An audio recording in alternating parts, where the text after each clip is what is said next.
over a few steps, 4 steps that explain the entire game. First things first, we are going to choose a place that is our home location. And wherever that is, we are going to add one of these 2 buttons that come with the game to the map. You might not be able to see everything I'm doing on the map cam, so apologies, but I'll put that where I know you can see that, and then I won't show you my attempt to tie these off so that we can use it properly, because I will only embarrass myself with my lack of skill. But yeah, we are going to choose to start off with where we set out from, and we are going to choose where our destination is. And the request in the game is that they are basically always on the edge of the map tile, and preferably as far away from each other as they can be. After all, it is a long journey ahead, and we want lots of time to explore and to recollect and to think about our friendship and what it is that is drawing us to visit our friend for the first time in a long while. There we are. I've got that successfully onto there. And I'm going to need to put a knot on the end of this, which I never know how to do. Let's put some music on. Let's have some background.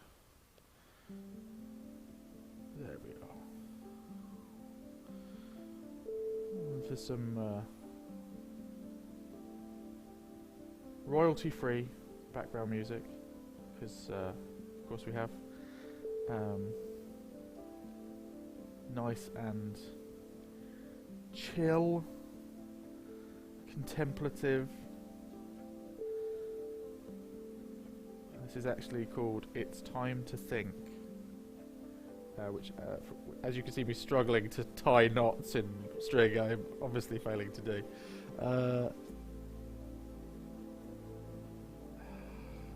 Great content, Alex. There we are. It's not going to work either. Hey, if you know how to tie knots in threads, jump in the comments and let me know. It won't help me in any way, but it might make you feel better about watching a grown man struggle to do something successfully.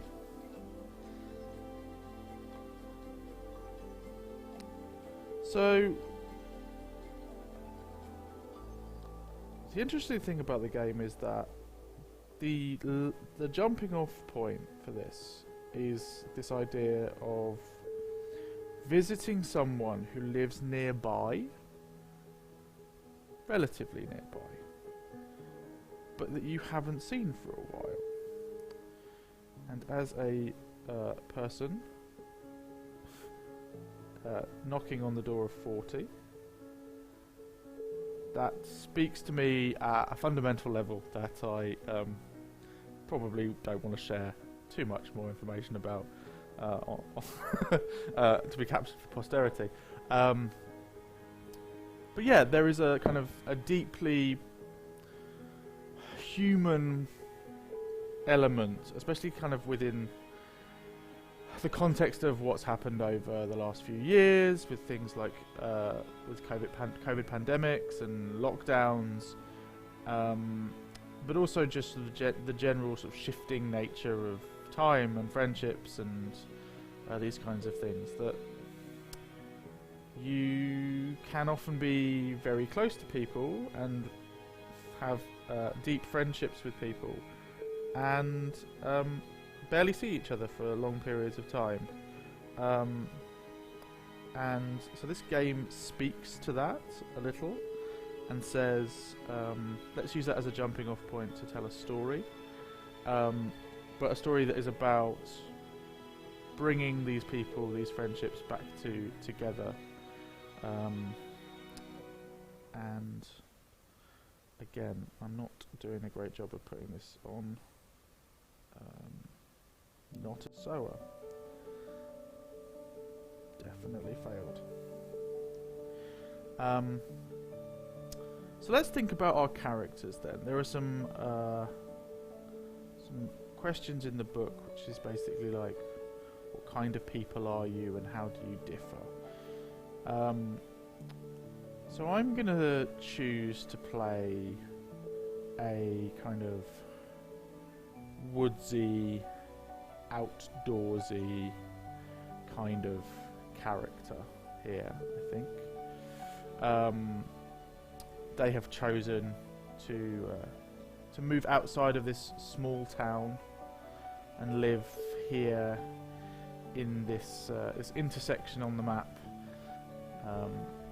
where there's a ridge of mountains just off to the west, a pathway that leads down towards the coastline and through some more mountains. But they're here in the edge of these evergreen trees, and between the road and the water. Oh boy, I'm doing a really bad job of this. How have I done that? Anyway. So yeah, I'm going to go for someone who's sort of relatively rugged, self-sufficient. You know what they aren't? They are not a sewer. They are a person who's more likely to make things, craft things with timber or wood. What have I done?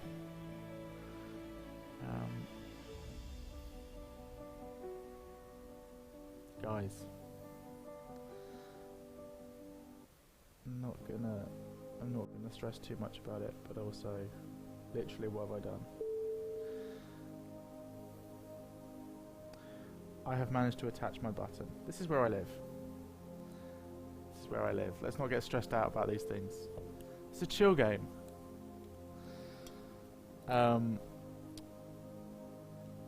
My friend is going to live, I think, right down in the corner by the mountain road that is by the shoreline. So there's a nice waves along the base here. So I think my friend is going to end up living somewhere down here, in the foothills of these mountains, with the coastal road beside them, and then just ahead this shoreline and the rushing water of the ocean.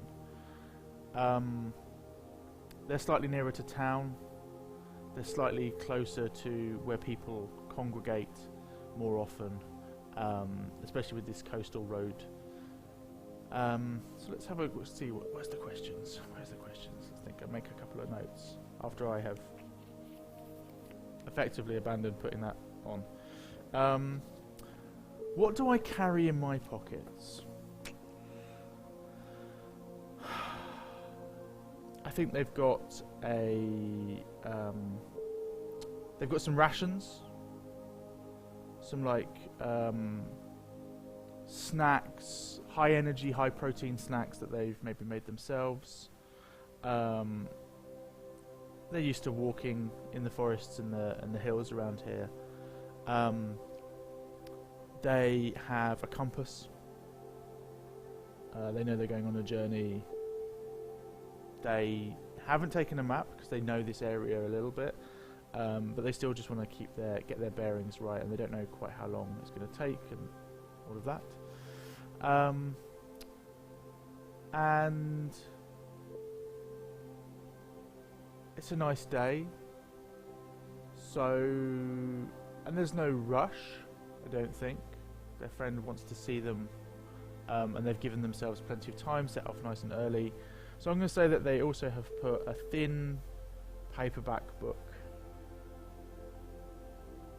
in their back pocket as well, and that if there's a particularly nice moment when they want to rest, they might read a few a few pages of their book, and obviously some water, just because you got to stay hydrated, folks. It's very important. What does my friend carry in their pockets? I guess that's a question about, like, well, what makes them different? How are they different and similar to me? I think my friend has keys. I think it's a combination of keys. You know, there's house keys, there's maybe boat keys, there's car keys. They're a person who has things, powered things that need that kind of security. I think that they carry a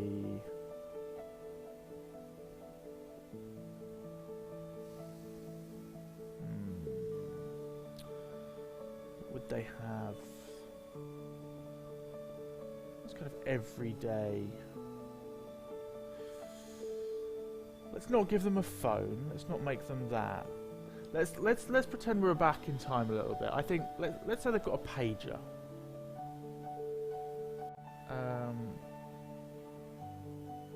So, you know, they're important enough that someone somewhere else needs to get hold of them at quite a quick notice. But they're not, you know, always on the go, always taking information from other people. How do me and my friend differ in appearance?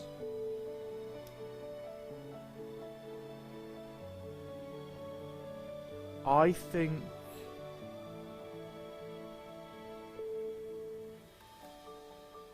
think they look more tired, but I look more gaunt. I think they have a stressful life that gets them up early, keeps them awake late at night. You know, is constantly playing havoc with their sleep schedules, and so they have that kind of like slightly tired eyes. I'm a little bit more off-grid, so I think I'm kept. You know, I keep my own times. I'm not held up late. I'm not woken up early unless I want to be. But I've ignored and or choose not to pay attention quite so much to what's available out there in the universe. My diet isn't quite as exciting. I don't eat as much, and so I've kind of got that kind of like slightly tanned, slightly more like skeletal wiriness to me, and when people see me and talk to me, their whole thing is like, you need to eat more. So that's the sort of differences between us. I'm wiry and hungry, and they're more like tired and healthy. Hey, hungry. It must be breakfast time. Because that's where my brain is going. How do you and your friend differ in personality? I think we've touched on that already. Like, I'm a bit more like isolated and like nature oriented. My friend is obviously still interested in that in some capacity, because they've chosen to live by the seaside, you know, by the coastline. They're still interested in. They don't live in the small city or the town or the village or whatever this is.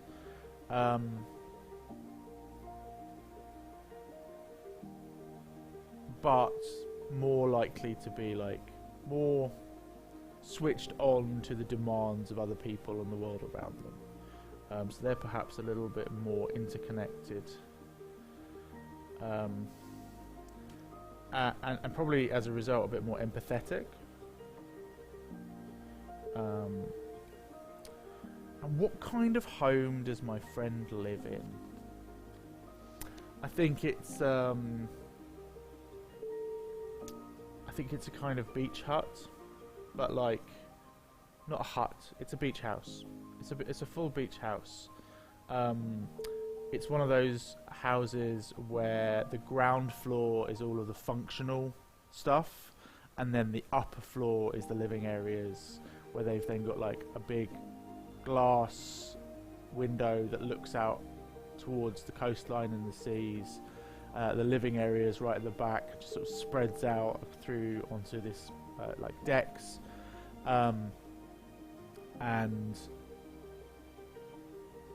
it's beautiful, and the view is beautiful, and I've been there before and I've enjoyed it, but sometimes I find it a bit too clinical, and that's put me off going there before. Like, it's just a bit like, feels like nature's like a giant painting to them, and it doesn't gel with me all the time. What do I want to put on? What do I want to put on? Let me go for something slightly different. I like this one. I just want this one to loop.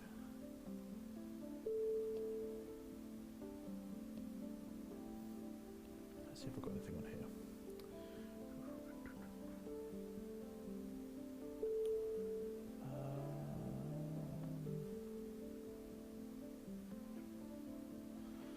Hold please while I choose music. I think it's coming from the music, which is one of the reasons why I want to switch out for this.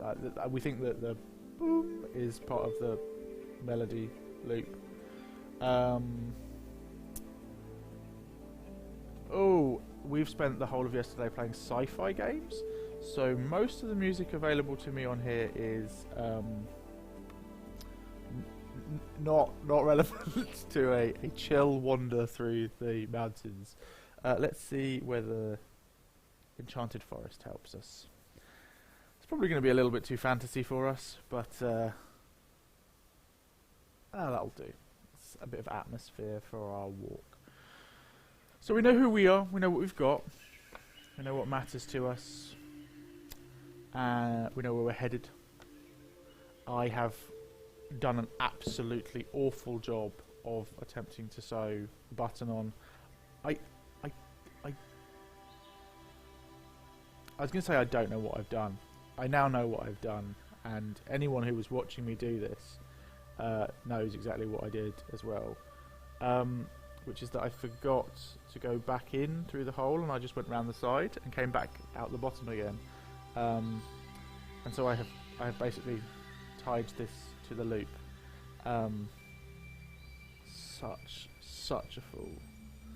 That's what happens when you're doing and talking at the same time, and also the thing that you're doing is something that you are not good at. Can I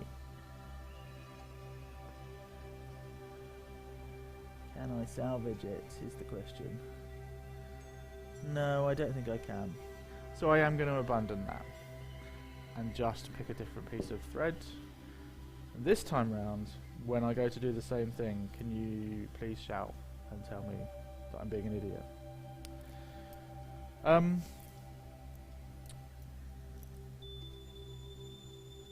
The other thing that the game encourages you to do, that I'm not able to do, just because I simply don't have access to the stuff, or didn't prepare it, is that as we move along on our pathway and mark our trail, every time we cross over one of these squares, and they're marked in kind of gold and yellow on the on this map, or the blue squares on this one.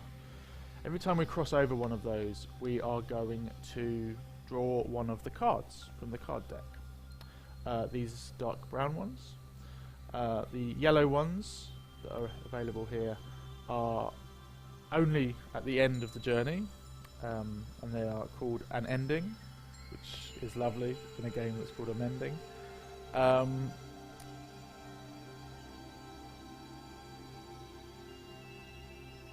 Every time we cross one of those lines and draw one of those cards, if we come across a person or a thing or an object, or we make a particularly strong memory or a bond, it suggests that we add an object of some description. Those could be buttons or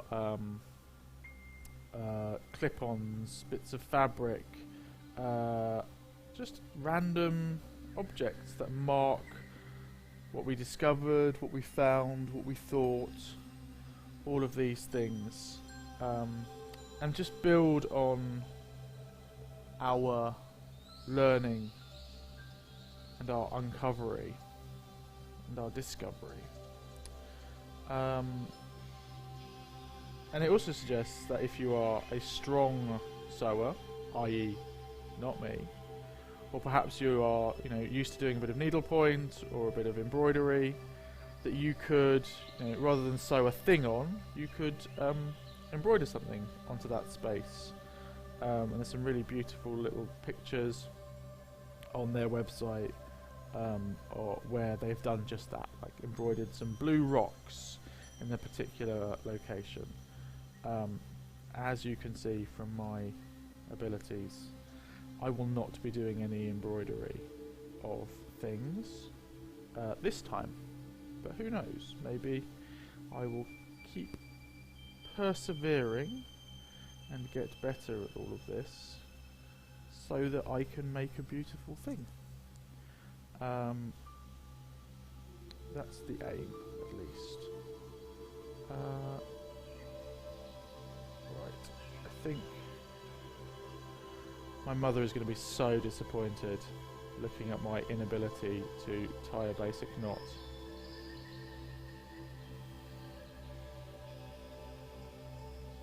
And many other reasons, but that one in particular. There we are. That should do. So this gives us our starting place. How am I going to travel?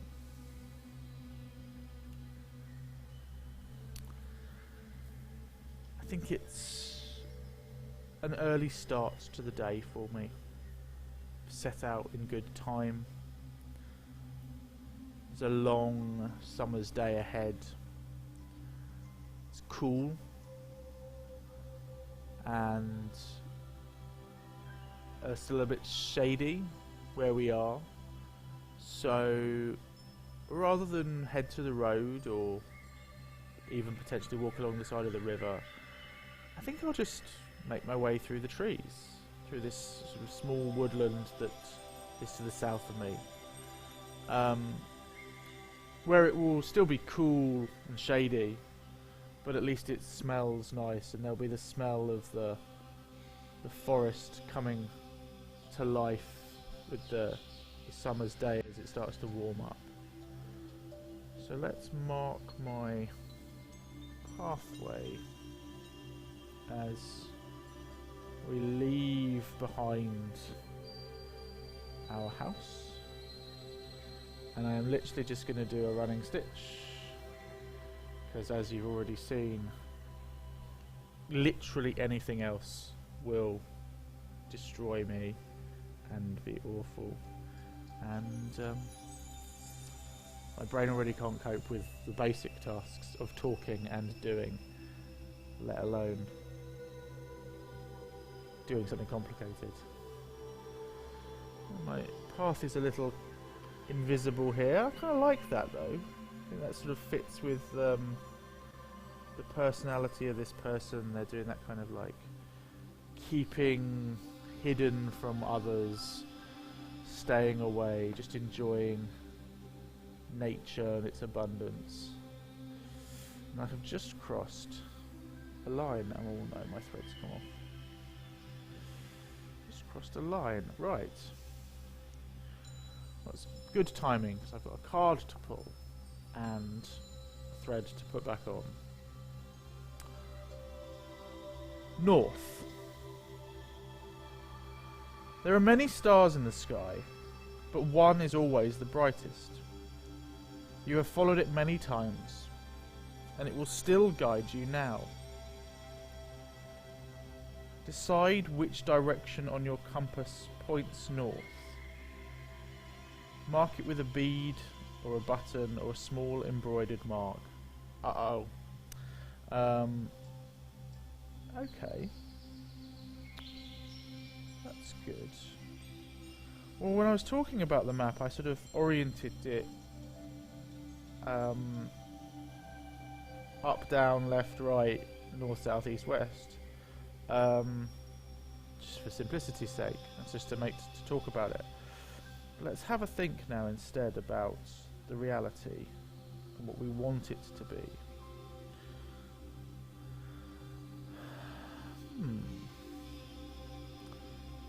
Where would we like the ocean to lie? You know what? I think it's gonna be the opposite. I think the bottom of this map points north. I think it's a northern coastline. So when my friend looks out over the oceans, it's into that kind of dark, brooding northern sea line of a northern hemisphere country, and often the storm rolls in from that direction, which also means that makes sense. If that's north, it's north this way, then it makes sense on this map that this forest that we're moving through right now is still cool and like in the shade, and we're held in the shade here of the mountains, this ridge of mountains here. This will stay in the shade of that for a little longer. So knowing that it's going to be cool for a little while longer, I have chosen to stick to the forest paths that I know well. That will be quiet. Maybe a few joggers or dog walkers out, but otherwise pretty much just left to my own devices and my own thoughts early in the day. And so I am very simply, probably very badly, going to mark down here in the bottom corner, not on my oh no, I've got a compass rose, haven't I? I've got a compass rose, so I can mark up here, and I will do this with a very simple thing. I'm just going to mark south to the top. Oh, I didn't tie a knot in the end of it. That doesn't matter now that I know that.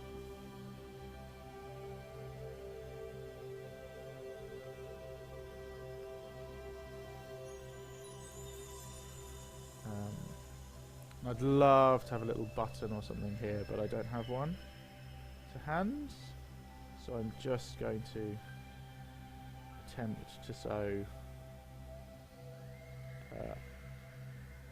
a little S, which is probably more likely going to look like a 5 by the time I'm finished with it.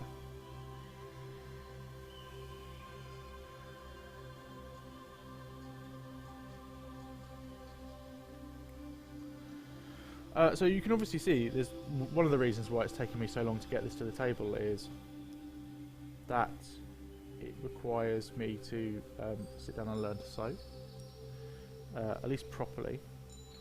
I've put some buttons back on broken things. I've darned a sock. I've fixed a broken pair of trousers whilst trekking in the desert.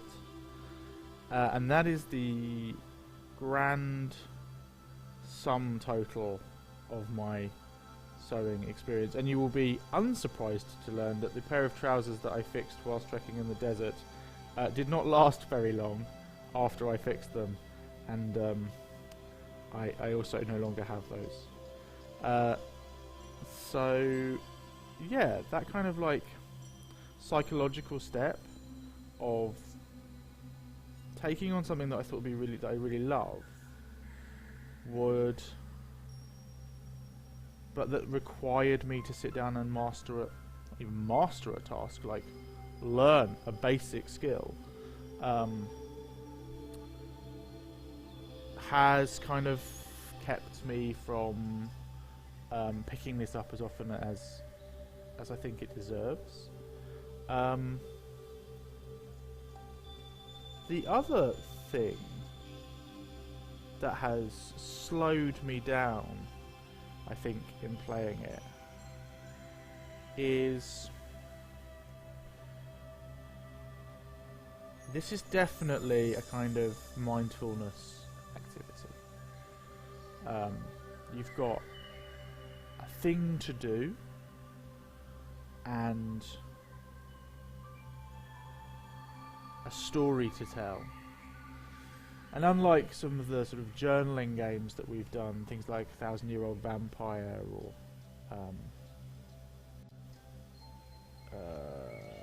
Be Like a Crow, which we reviewed last time we did one of these live streams, this feels more like it just wants you to stop and slow down. And it may come as no surprise to you, as someone who is, this is like the fourth thing that I've done this weekend, of like back-to-back RPG games with loads of different people participating and playing, that we've organised alongside our main job here at the theatre.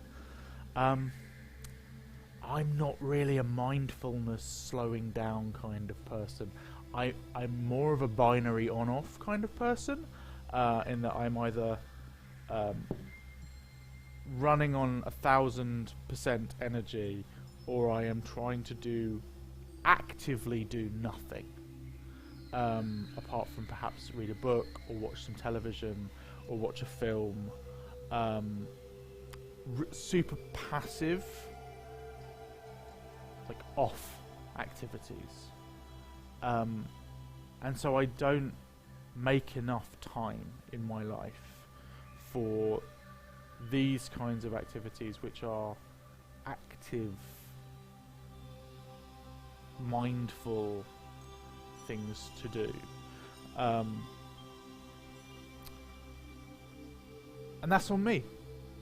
And I wanted to show this to people because I thought, I know that is not the case for so many different people, and that an object-based game like this, that's a thing that you can pick up and put down, that you can leave to one side, come back to, that other people's lives can often have more space for this kind of stuff, or people are better at making time for it, and that this would be wonderful. And I know a lot of people for whom something like this would be really pleasant, and who might pick it up as more as an embroidery project, that would then like introduce them to this narrative gaming idea, and it feels like a really nice kind of gift for someone that you know who's perhaps recently got into needlepoint work and has follows lots of patterns and has reached that point in the work that they're doing,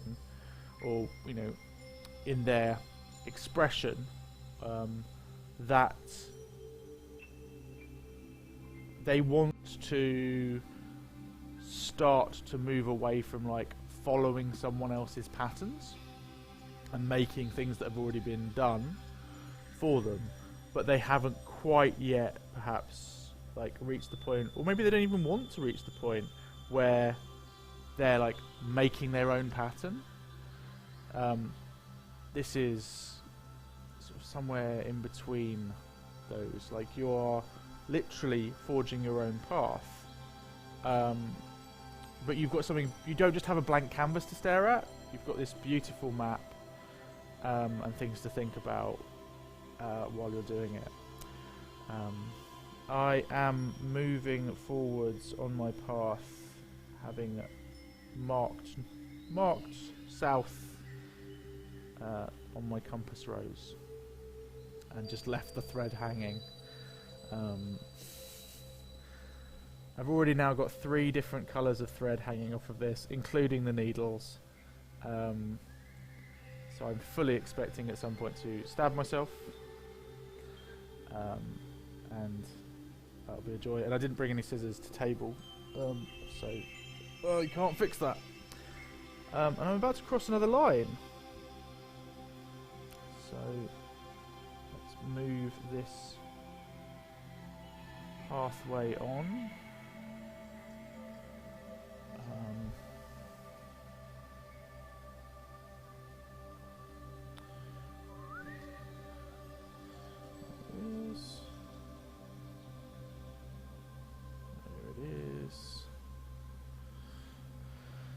And there we go, crossing the line. I'm keeping my stitches quite close together at the moment. They're just here. I probably can't see them super well on that camera. Just heading along this pathway. Fear. You have shared your fears with each other many times. Snakes, clowns, many-eyed creatures that swarm in the dark. But you've never been perfectly honest with each other about your true fears, the ones that whisper to you when you think you are already asleep. What are you afraid of? Is there something about this friendship that makes you afraid?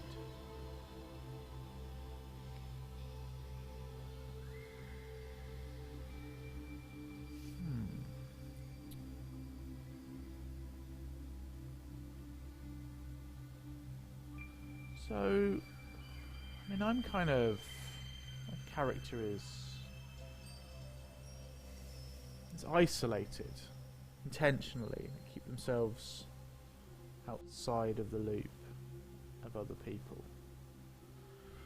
So I think that there's something in there about, like, a fear of not being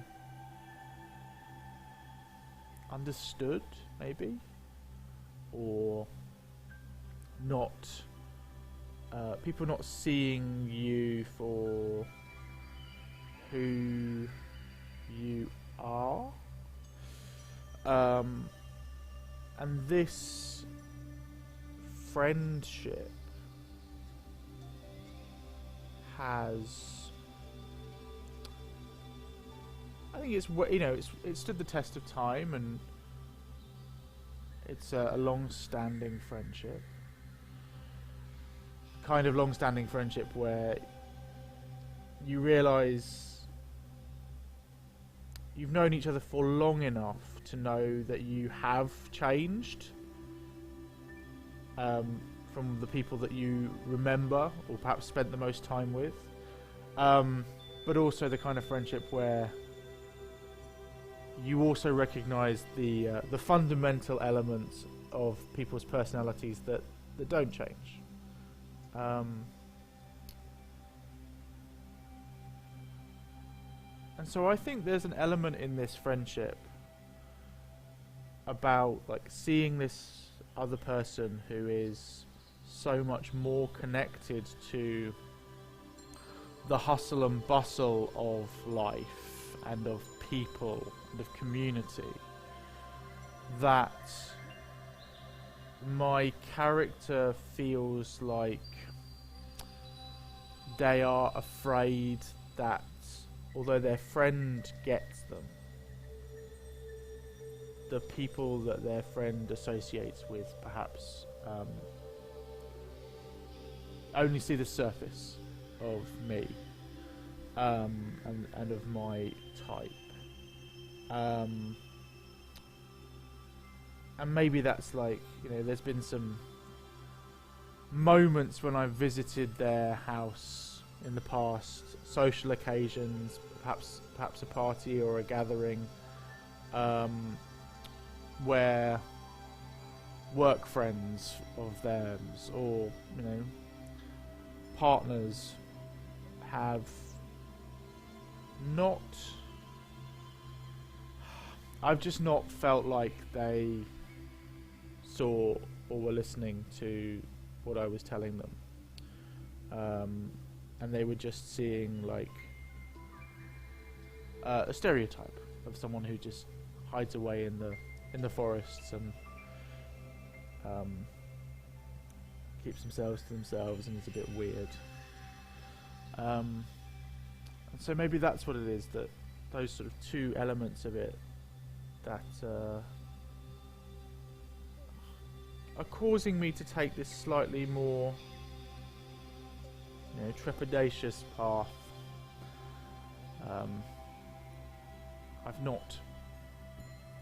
I'm not exactly rushing head forth to reach my friend's house. There is something that's holding me back. I've crossed another line. A coin. I come across a shiny gold coin buried in the dirt. But when you look closer, it has flecks of dried blood on it. Do you keep it? Attach a bead to your map to mark the location you found this coin.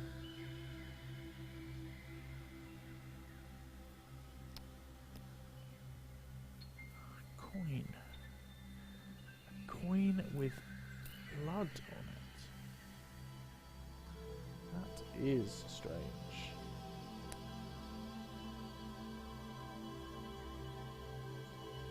I don't think I do keep it, you know? I think Alex would definitely keep it. I would... anything like that, I'm a magpie. Pick stuff off of the ground. I once burnt myself quite badly, actually, on my finger. We were in the desert in Arizona. We stopped because it was hot and we've been driving for a long time. And I picked a spark plug up off the ground in the Arizona desert. The air temperature where we were was like 102 Fahrenheit, which is somewhere in the high 30s Celsius, I think. And this thing had been sitting on the ground all day in the baking hot sun. And I was like, ooh, piece of candy. And literally just bent down and picked it. Didn't think. Ceramic and metal, like two things that are really good at collecting heat. And I just bent down and picked the thing off the ground, and I was like, ow! Ow! My parents were like, what are you doing? What's wrong? What have you done? I acted as if I was shocked and surprised that the universe could be so cruel and callous as to heat metal and then place such a goodie, such a delicious treat as a used spark plug in front of me, and then punish me for my curiosity. Oh dear. Well, that's a story I didn't think I'd share. But yeah, I think this coin is... I'm just going to try and mark it with a little bit of yellow thread. I think this coin is interesting, but I don't think that this character is going to be massively drawn to keeping it. It's too human. It's too much of a memento of sort of the people who make their way through the forests and come here for all kinds of different reasons, and the blood intrigues me. I kind of want to know whether it's animal blood or whether it belongs to the person who dropped this. And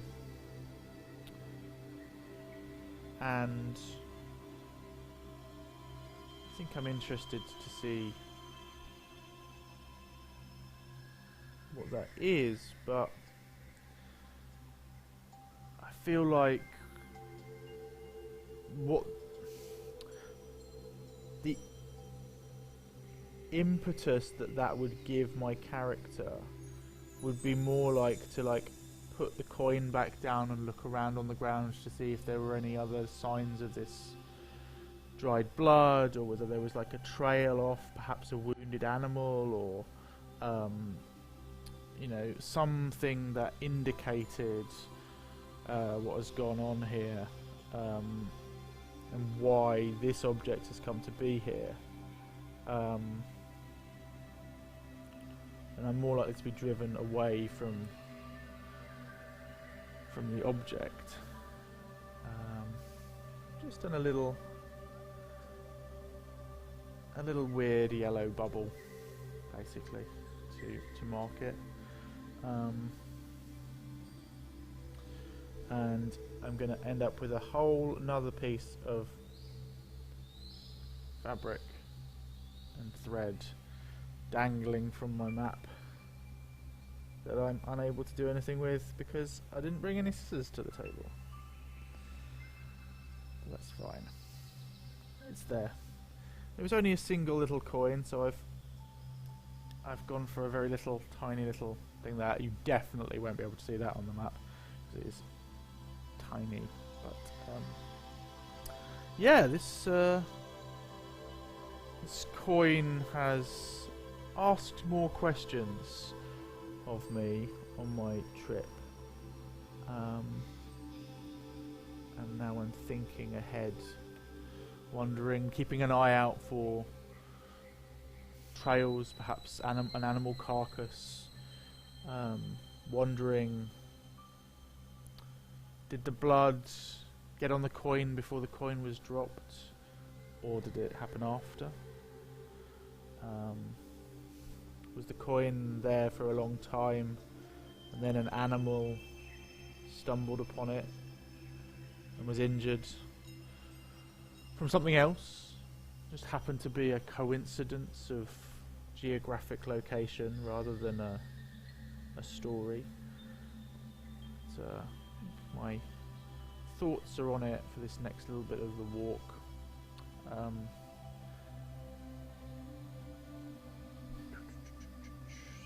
I'm going to cross another barrier soon. What's the time? Oh, I've got loads of time. I reckon, I mean, I'm definitely not going to make it to my friend's house on this stream, but I think I can do a pretty good job of getting maybe halfway. After all, I don't think that speed is the strength of this game. I'm not sure you're supposed to play it in fast forward mode.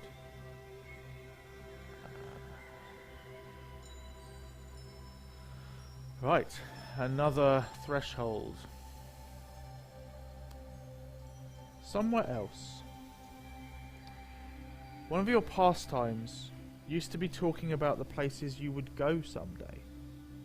Or even just the places you'd been already.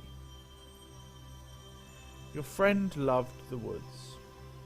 That's nice. Long and quiet ambling strolls that you took together down mossy paths. They loved the bustle of the marketplace and the warm bowls of soup at the tavern afterwards. Where is the one location you would rather be at right now with your friend? And what would you be doing?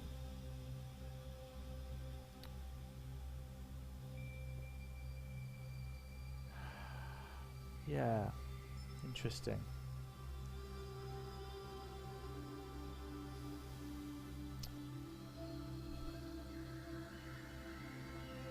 I love this idea that,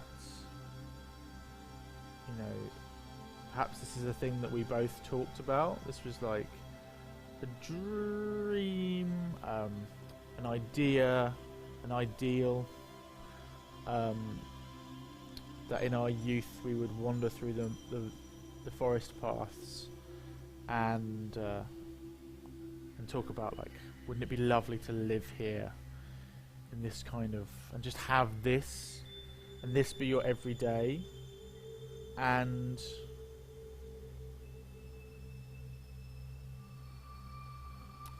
I've sort of I followed through on it a bit, but there is something, you know, it's an isolating experience to do that.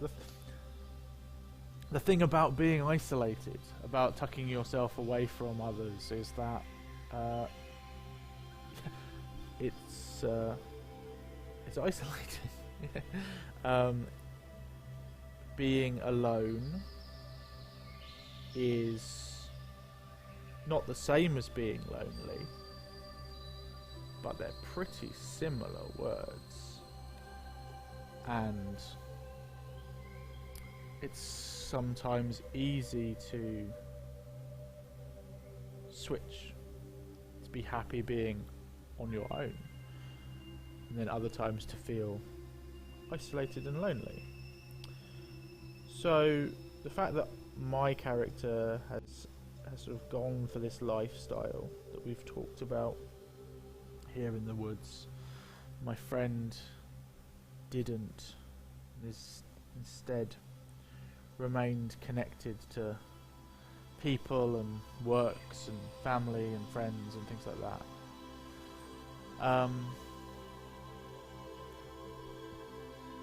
It's probably another reason of giving me that kind of like reticence of getting to their place. And so I guess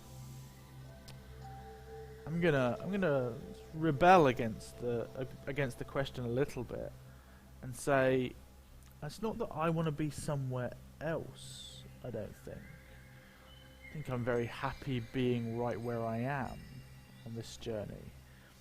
I just wish that instead of me going to my friend's house, that my friend was here to just be on this journey alongside me here, like we were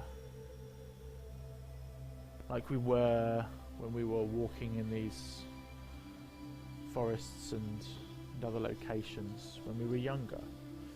And so the difference is not of location, but is of action. What would we be doing? Well, we would be talking. Whatever it is that has caused my friend to make this call out to say, hey friend, I need you to come to my place. We need to talk about something.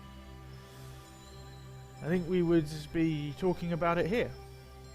We wander through these morning, slowly warming forests and smell the scent of the trees and the undergrowth waking up as the sun starts to warm the space. And we're getting towards the northern edge of this forest here, and we're also getting towards the edge of the ridge line to the east that blocks the morning sun. And so, looking ahead to this gap in the tree line, you can start to see the kind of summer morning rays of sunshine as they glisten and glint off the river ahead. Start to hear the sound of the running water of this small but fast-moving river that runs to the south. I'm just going to cross another line. Amends. A long friendship is always marked with many thanks and many apologies. A good friend knows how to apologise honestly and sincerely. Do you have something to make amends for? Are you taking this journey to do so?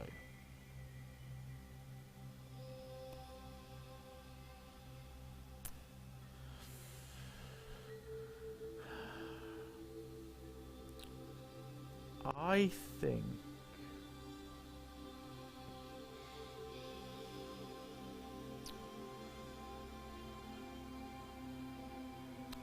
I don't think this is like a penitence journey. I don't think I'm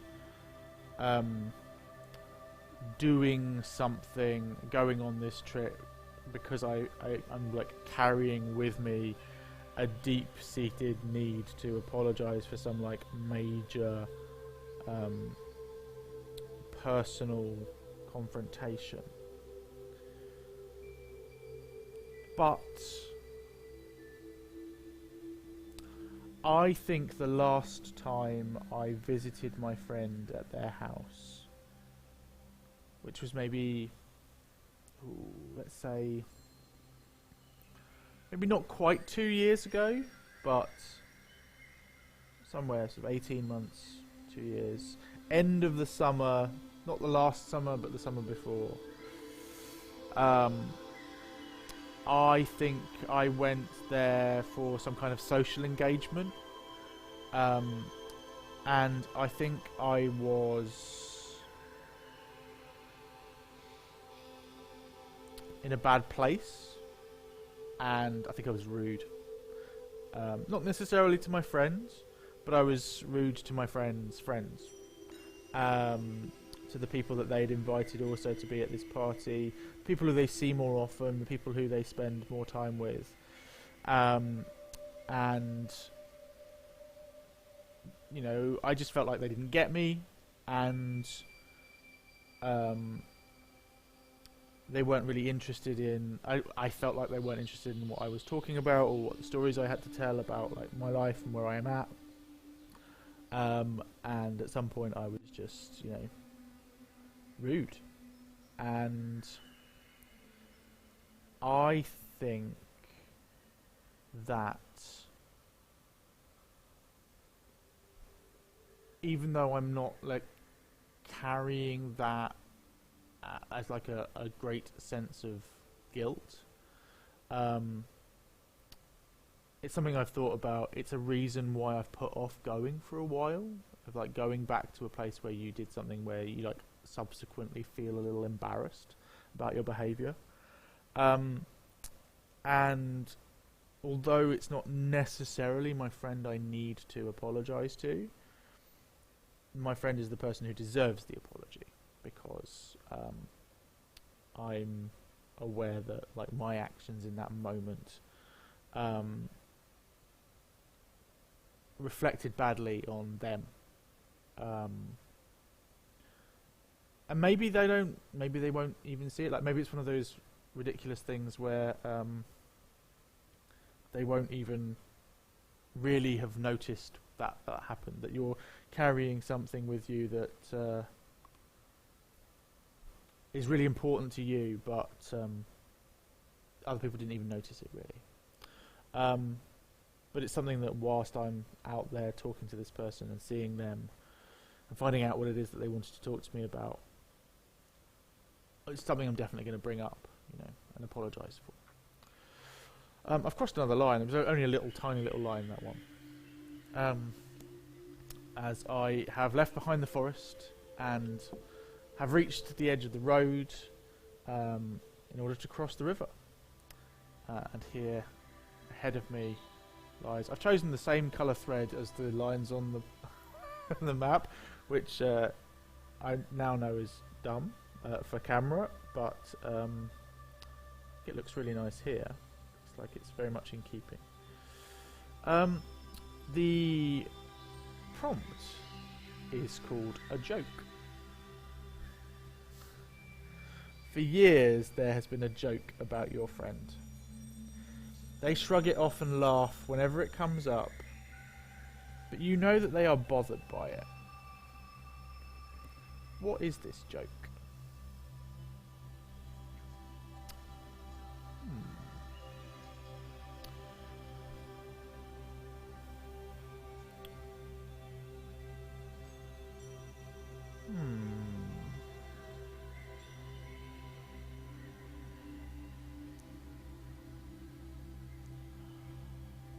I think this joke is to do with how they relate to other people. I think that my friend is a kind and generous and thoughtful, empathetic person, and the joke is that they are a bit of a doormat, that they don't put themselves first, and maybe it comes from like a childhood or a childhood relationship or something like that. This is a joke that's been going amongst friends for a very long time, that that they're easily manipulated, easy to crumble and do what other people want. And so there is a kind of slightly light-hearted nature to it, of like, oh, they're a pushover, being the joke, and they laugh it off because, of course, they do. They want to be friendly, and we all have to be the butt of the joke sometimes in a friendship group, especially in England. But I know that there is a kind of bit of sadness to them, because I think for two reasons. I think firstly,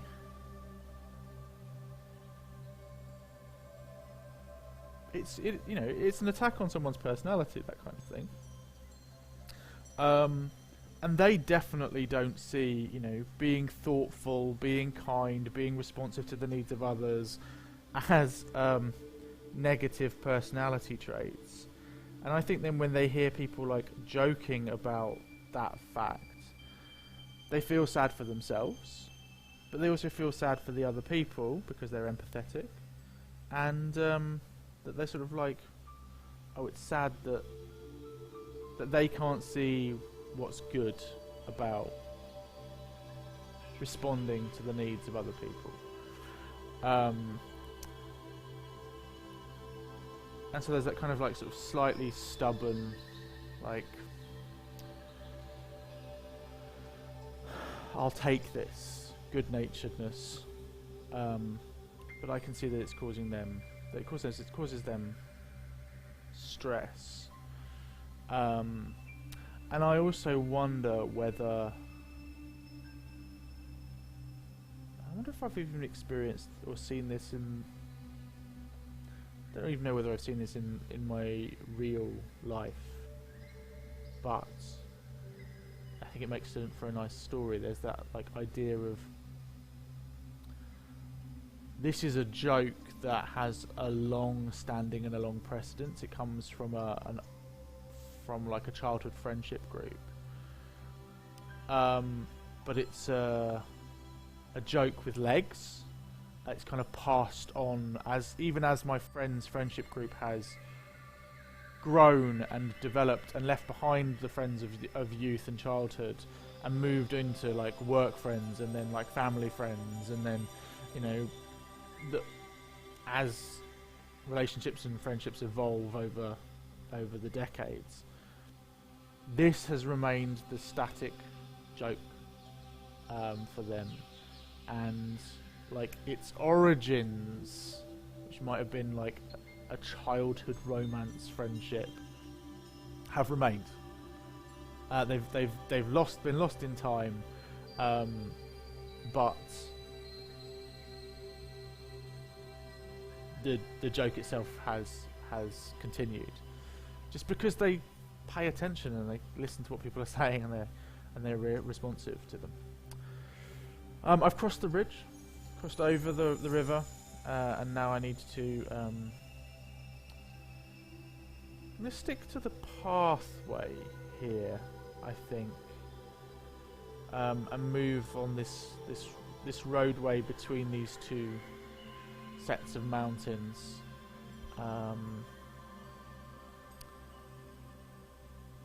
Let's see what our prompt is. Float.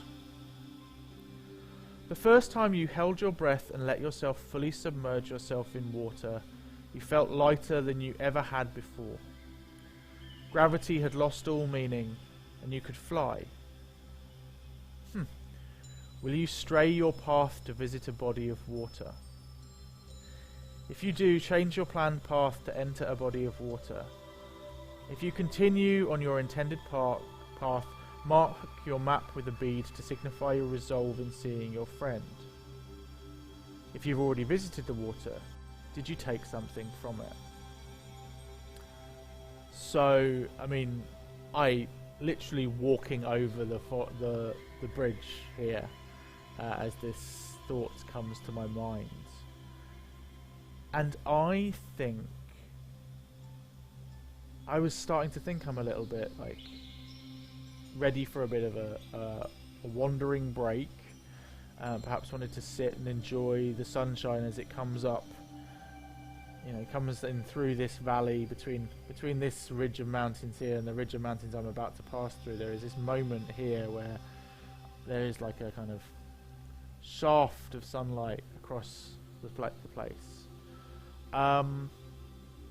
So I'm gonna move off the path a little. It's not like I need to go a vast amount of way to respond to this. But yeah, as I cross here, and this is kind of, I mean, can you cheat on a game where you're making the rules up as you play it yourself? No, I don't think so. I've just crossed this line, which has caused me to pull this card. I'm going to recross back over it, back into the square that I came from, and just wander along the side of this bridge and down to the water's edge here, and just sit for a while, have some water, have a drink, maybe eat some of my protein bar that I've handmade, and just listen to the sound of the water rushing past. It's too early here to think about having a swim, but maybe I'll take my walking shoes off and put my feet in the cold water, let that rush past, and just relax my weary feet after some trudging through the forest roots. I'm just going to mark a little, I guess it's probably going to end up being like a little bit of a star here that I've stopped. My path has not continued.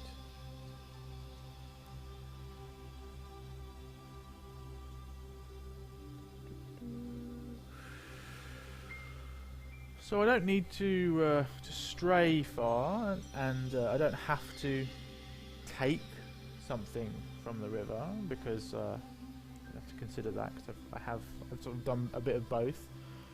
But let's think, what could I potentially find here that I might pick up and show my friend?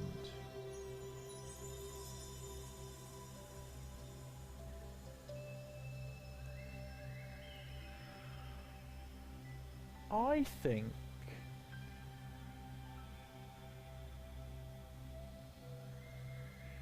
think I'll take a photo. I think that this is exactly those one of the kind of like places and moments with the sun streaming across and the golden and the darkness of the shades of the mountains ahead to the south, and this shaft of light that's coming in from the rising sun, and the forest in the summer looking beautiful. This is exactly one of those, this is why I live where I live. This is one of the things I care about. I haven't fully turned my back on all of technology, but in this moment, heading towards my friend's house and thinking all the things I'm thinking of, I want to capture this part of the experience to show it to them when I reach their house, and be like, thank you so much for calling me and making me go on this journey, because I saw this, and it would have been amazing if you were there as well. We could have seen this together, but we weren't. So this is my gift to you.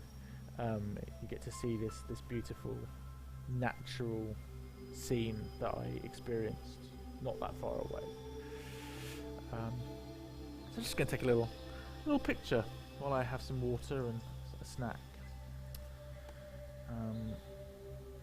and then I'm going to head back on my path back north.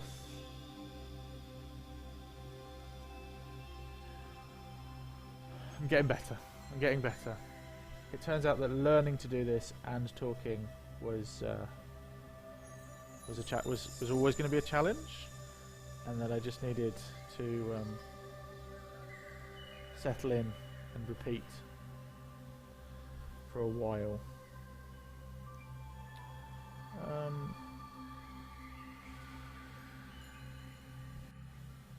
So my next line is not too far away, and I've already pulled my card to start to think about it. And the prompt is a tree. A large old tree grows before you, with large roots crossing your path. It's shady, and it is the biggest tree you have ever seen. There is large fruit on it, abundant and edible. Do you rest here? If so, attach a bead to your map and mark the location. I think as I've just rested and sat, I will move on. But I think as I've already in that mindset of starting to think about what's ahead and where my friend will be, I'm going to take a couple of pieces of this fruit as gifts. So maybe take 3 pieces of fruit from this tree, 2 to give as gifts to my friend, and 1 to either eat with them if it lasts that long, or just to have as a little snack on the route, if I suddenly feel the urge and the protein bar and water isn't gonna scratch that itch. I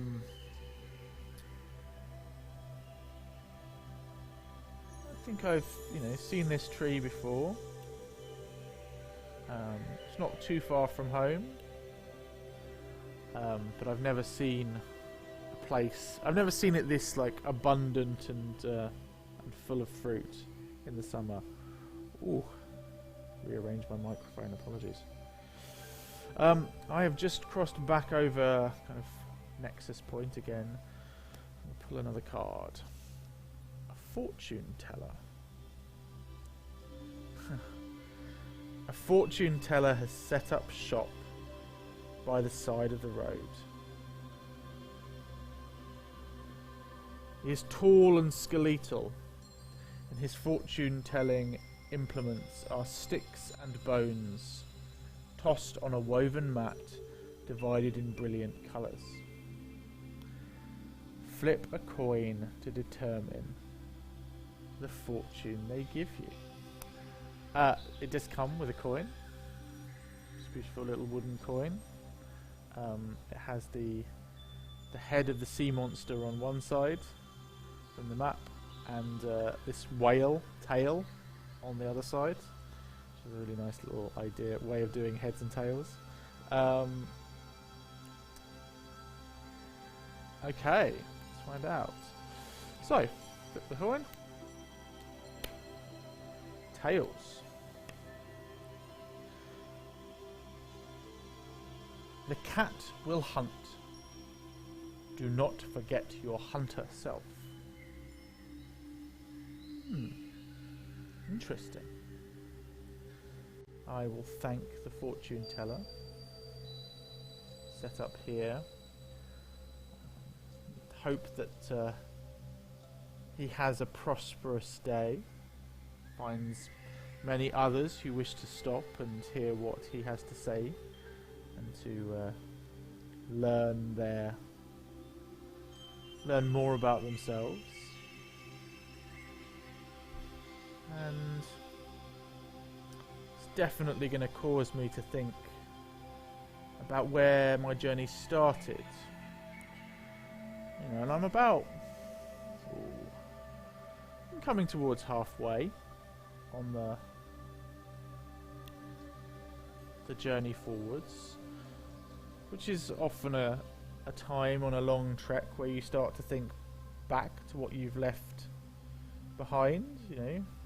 You are at that point where it is still just shorter to return to where you came from than head to where you are going. And so your mind, in those moments when you still feel a little bit of trepidation, perhaps, having pulled this beautiful fruit, I'm now already starting to feel a little selfish and a bit like, well, this, if I just took this home, then I could make something really tasty. Maybe I should go home and make like something with this fruit, and then bring that, like a cookie or a pie or that would be a better gift than just the fruit itself, surely. No, I should return back. But then I remember the sense of urgency that my friend's message came with, or at least the sense of like attention needed to be paid, and I instead continue to be drawn onwards. But I do think about that coin that I left in the forest with its blood on it, and that sense of what happened there. Was that a hunter? Was that an animal falling prey to the natural order of the forest? I think on my own choices and how I live my life in that moment. Consider my fortune of the cat that hunts as I make my way along the side of this path and between these two large, like through this sort of mountain valley.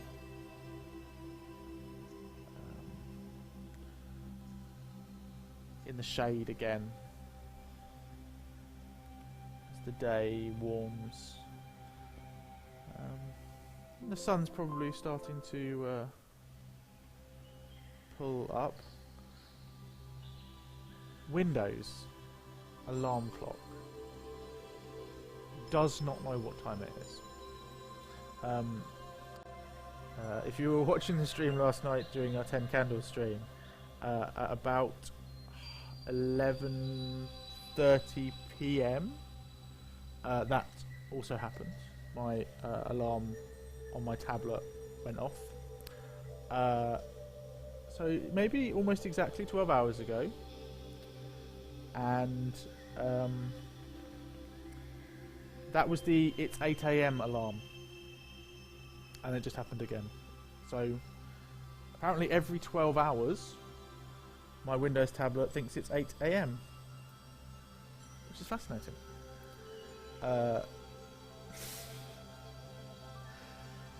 Don't just. It's not about Windows, anyway. Let's not go into a diatribe about technology and computers whilst we're in the middle of our mindfulness game. I'm crossing off of the square in which my fortune was read.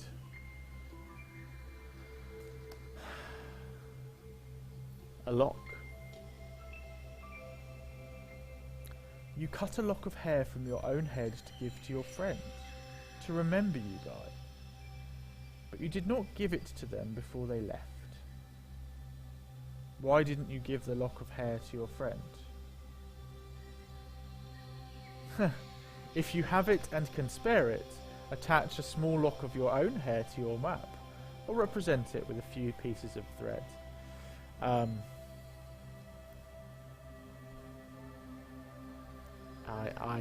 I probably can't spare it, is the reality of that one. Although it would be humorous to do so. How shall I do that? The question is, why didn't you give a lock of hair to your friend? Now, Alex's response is because that's weird, and I find that a little creepy. But that doesn't necessarily. That isn't necessarily what my my character believes. How am I going to do this? I kind of want there to be like bits that hang off of it here, rather than mark it onto the map. So let's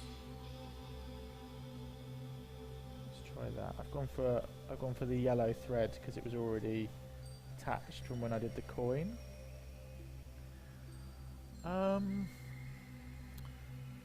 Why didn't I give a lock of my hair?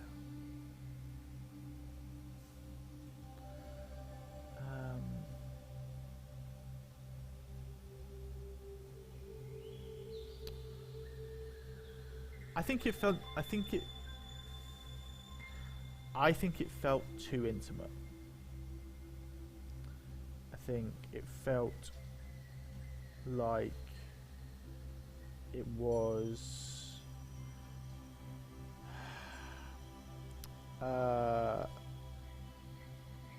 you know, that's a thing that is associated historically with like family or lovers, and I think when I prepared to do it, I just was thinking about like the visual of it, of being like, here's a thing, and it's kind of this is a special thing, and then I got someone else maybe pointed out to me, oh, is there something going on between you and your friend? And I was a bit like, what? Oh no. And they're like, oh, it's just because that's a thing that's super intimate. And so I got like cold feet and thought, oh, I don't want this to be misinterpreted. This is this is meant to mean something special, but it's not meant to mean anything like that. And maybe my friend has a partner who I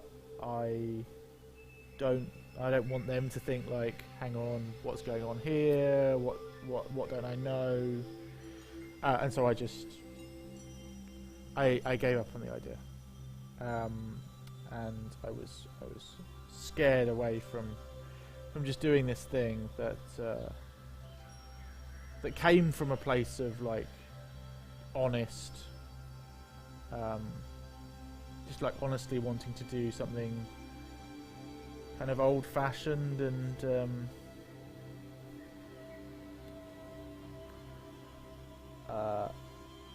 indicative of like a different type of world and culture. But then I didn't. I just added two. You probably can't see those because it's yellow, but I just added these two little fronds of yellow thread to mark that. Can't quite do a lock of hair, but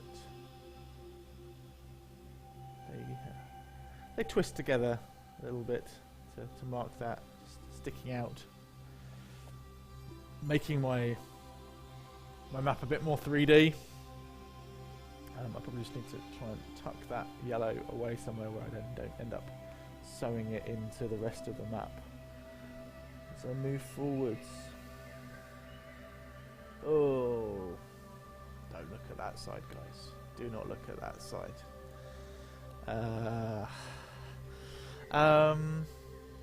Let's keep moving. Let's keep moving.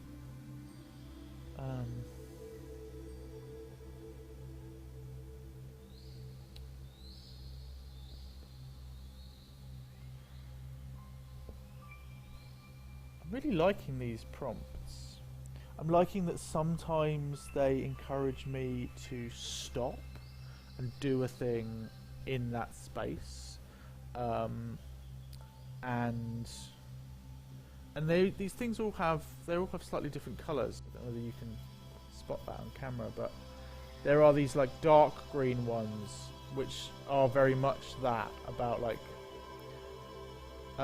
usually about attaching things, and making choices about like your location. And then there are the lighter ones that we've come across, and I think there's one other colour that we haven't had yet, so I'll keep going until one of those comes up, either naturally or I might, if it doesn't, I might force it.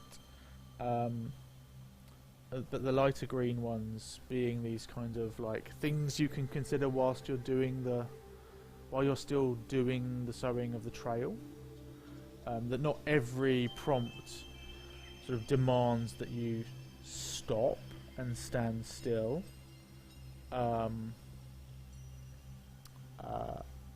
I like that for the stream in particular, because I'm not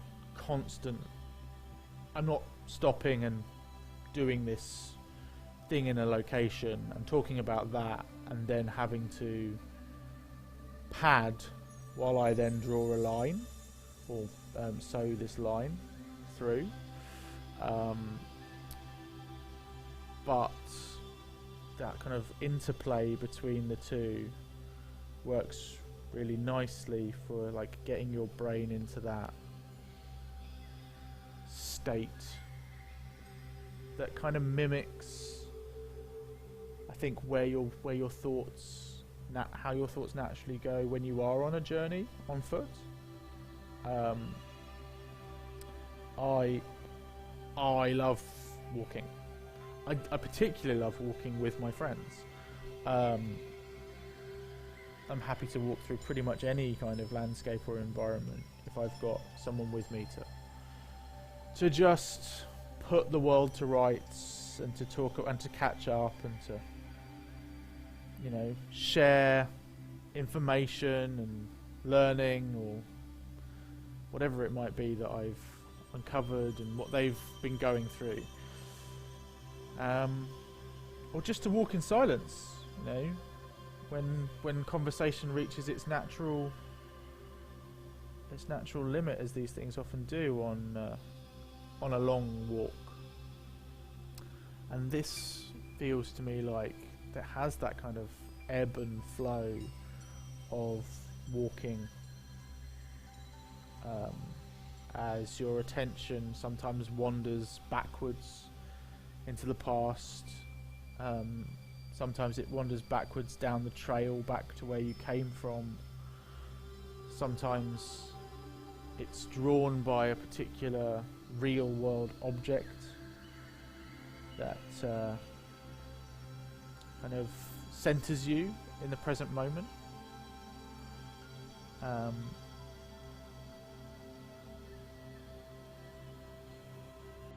So I think from a design perspective, like designer's intention and the way it plays out, really, really impressive. A ritual, I crossed the line, and then I carried on. I was talking. A ritual. You made it together, this ritual. It's something you've been doing together as long as you've known each other. And by now, the gestures to this ritual are etched in your bones and your memory. You repeat this ritual every time you see your friend, no matter how long you have been apart. What is this ritual?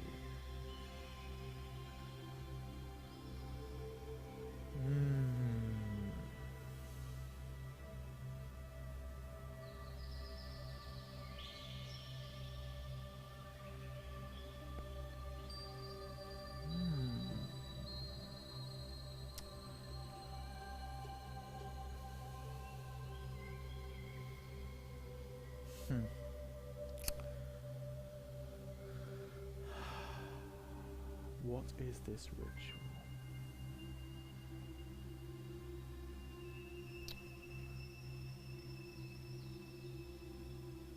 So at first I was thinking it would be like a kind of a small physical thing, you know, like a kind of a handshake or a hug or you know, one of those kinds of like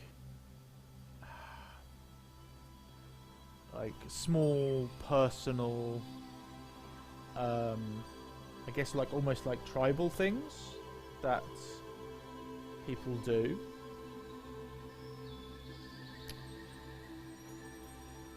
But I think that feels, I don't know, I don't think that feels ritualized enough. When I think of that word and that the meaning that I associate with ritual, it almost always means it means food and drink to me. Ritual. It means you know, the pouring of libations and the sacrifice to the gods. It means excuses for food and drink, shared humanity.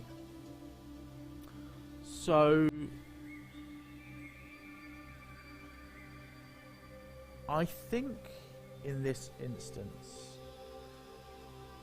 this ritual is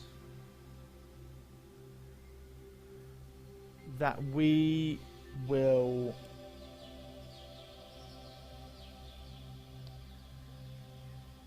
sit together.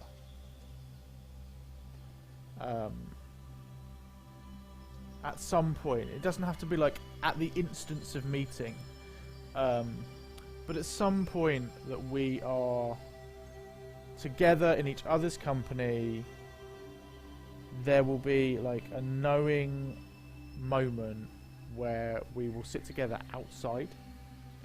Usually, you know, it might be at sunrise, it might be at sunset, it might be bathed by the moonlight, it might be in the middle of the day, but we would sit together on the ground or like on a step, not on a chair, basically, and like we would have done when we were, you know, 7, and whatever it is that we're drinking, whether it be, you know, an alcoholic drink or a glass of water or whatever, but there will be like a kind of cheers. I don't think there's any like special words that we say, just a kind of just acknowledgement of each other's company and of this moment of shared abundance. And there's a kind of like the agreement, the ritual is that you have to make the eye contact. You have to look at the person, make eye contact with them, kind of smile and give acknowledgement to them as the vessels are clinked together. You know, we've done it over coffee, we've done it over alcohol at, you know, 3 a.m. We've done it with canteens full of water when we've been out on a walk. The libation itself doesn't matter. What matters is that we sit side by side, we look out at either where we're going or where we've been or where we are, and there's this moment where we turn and make eye contact, salute each other's health, and sit and drink as we sort of sit side by side, and stare and look. And that's usually, you know, but not always, then follows a change in the tone of conversation. You know, we move from talking about what's happening to a kind of more like philosophical approach to the world. I crossed another line. A token. Before you and your friend parted to live some days' travel from each other, you gave them a token to remember you and your friendship by. What was the token? Do you think they still have it?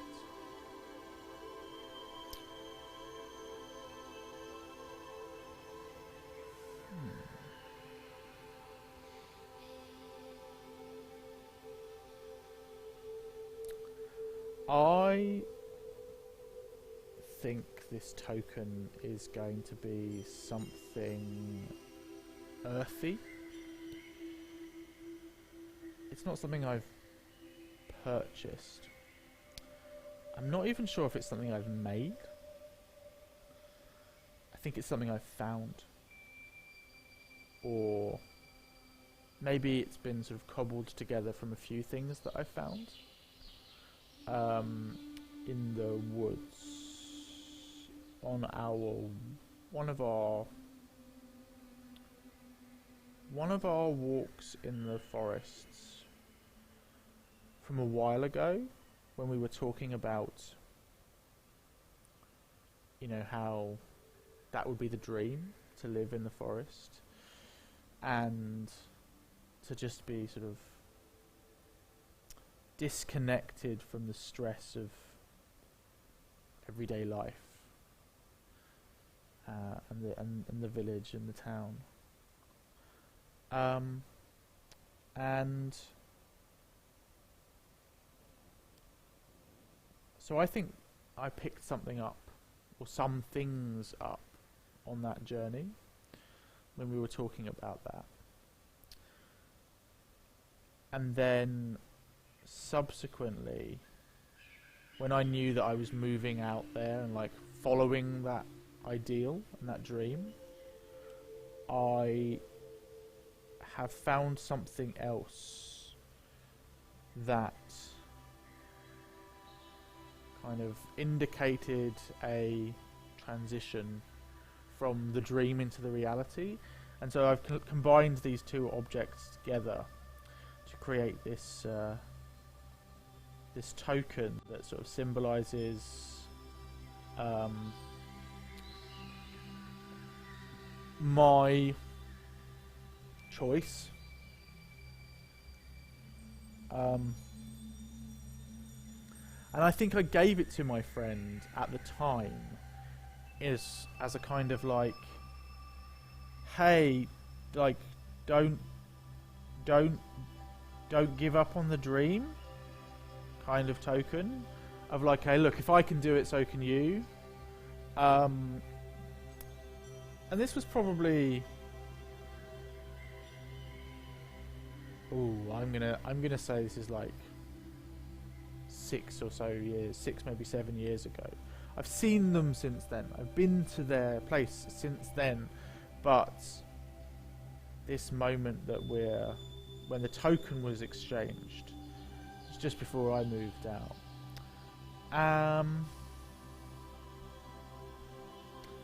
And so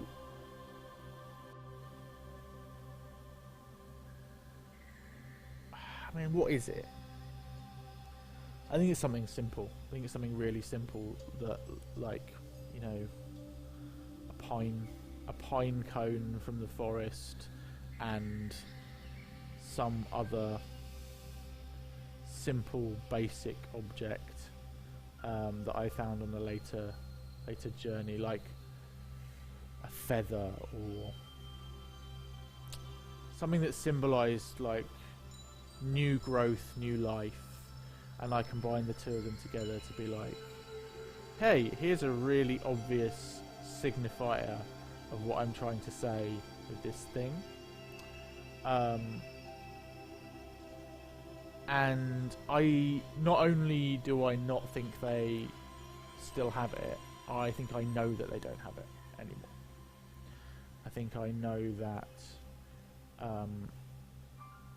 when I last went to their place and was looking to see whether they had it anywhere, I asked about it, and they said, "Oh, I didn't realise that was something I was supposed to keep," and so I didn't.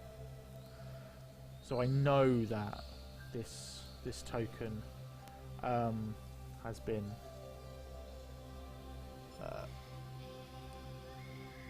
lost, and maybe I felt a bit sad about that, but in the end I realised it's a bit like that thing with the lock of hair. I was like, oh, I guess I just don't get what people want and what's acceptable or necessary. Perhaps my character is a little naive, and certainly we've said that they are a bit isolated. Hey, did that bit. I'm just trying to move my hoop across because I've actually made such an amount of distance. I need to reposition. Cool. I think we are. Oh, we're definitely halfway now. Over. I'm going to keep going a little bit longer to see whether another one of these, a different card, comes out. If it doesn't, I will stop search through the deck and see whether I remember correctly. I'm sure there's another colour card in there, but I might be wrong. Let's give them a bit of a shuffle, just in case. These are all new to me. I have deliberately not read through all the cards and looked at all of the prompts. I wanted to sort of have that surprise element and uncover as I went along.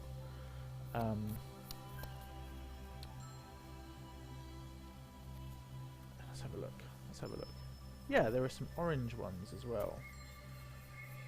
Let's take an orange one. As I'm about to cross again. Let's take this top orange one. I feel right now I'm a long way from where I started in terms of the landscape as well. You know, I started on the edge of this evergreen forest and moved through, you know, along through the deciduous trees for a long time, and then I crossed the river, and then since then it's all been sort of like rugged mountainside and rocks, and now I find myself in a place of like 3 different mountain valleys and lots of different pathways and roads, and this feels like a much more a place where humans and the world are intruding a lot more on what's happening. My orange card gives me a merchant, which is nice. This merchant sells lucky tokens and charms, lucky rocks, lucky coins, a cat statue with a raised paw, a lizard's tail, although that does not appear to have been too lucky for the lizard. Do you buy anything? Mark your map with a bead or note to represent your encounter with the merchant. Nice. So my guess is that the orange ones are going to be people. From that, the dark green ones are. Well, I suppose the fortune teller was a person as well.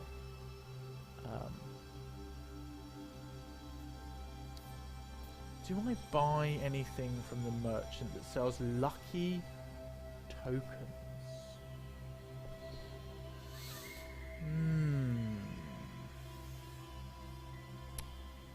Yeah, I mean, I think I've got to, haven't I? Do I buy it, though? Do I buy it? Great camera angle.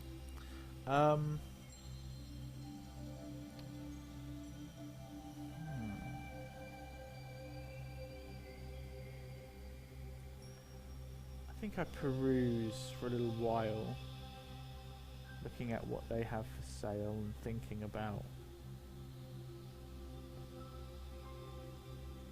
what it is that my friend might like, might wish to have,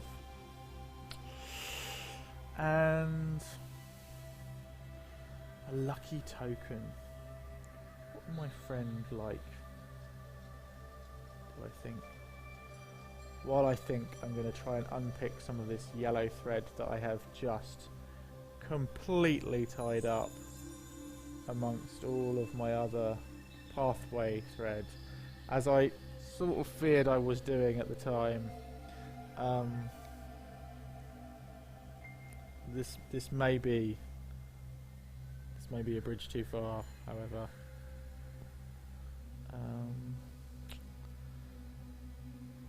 What would my friend like? You know that they didn't love my token, so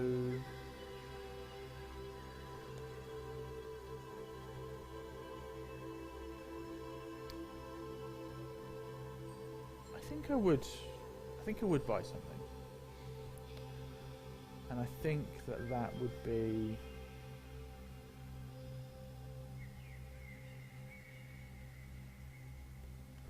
something that kind of symbolizes and signifies not the natural world like my token did, but sort of the luck of people, like that cat with the paw.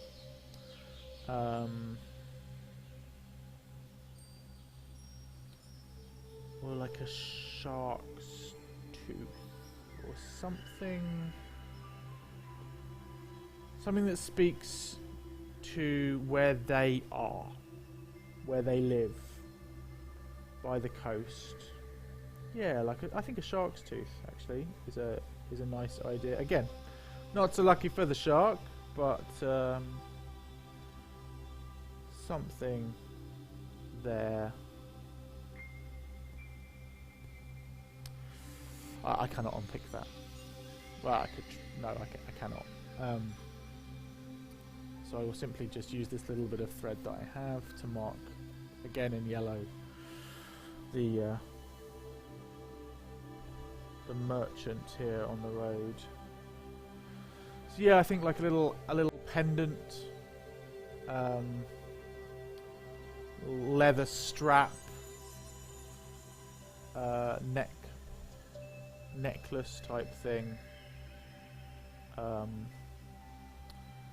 of this shark's tooth, that speaks of like challenge and adversity and the sea, and but it still has that kind of like wildness of nature that speaks to me, but you know, evidently kind of captured and mastered by the real world. There's not so much kind of whimsy and the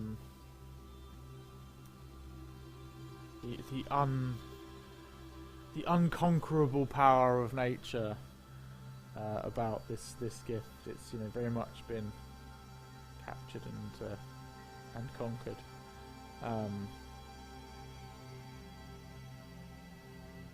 But it is beautiful. Just done a little yellow dot like I did with my coin, but even slightly bigger than the coin one, to mark my merchant where I have bought my tooth.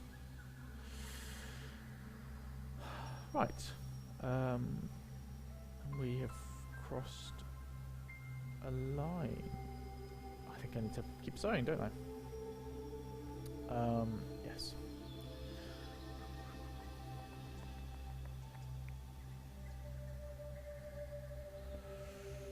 Very much nearly at my destination now.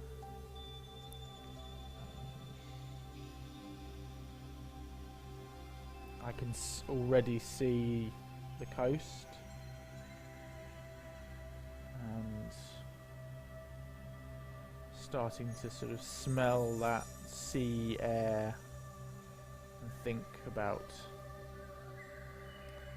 the last time I was here visiting, and the contrast and the difference between here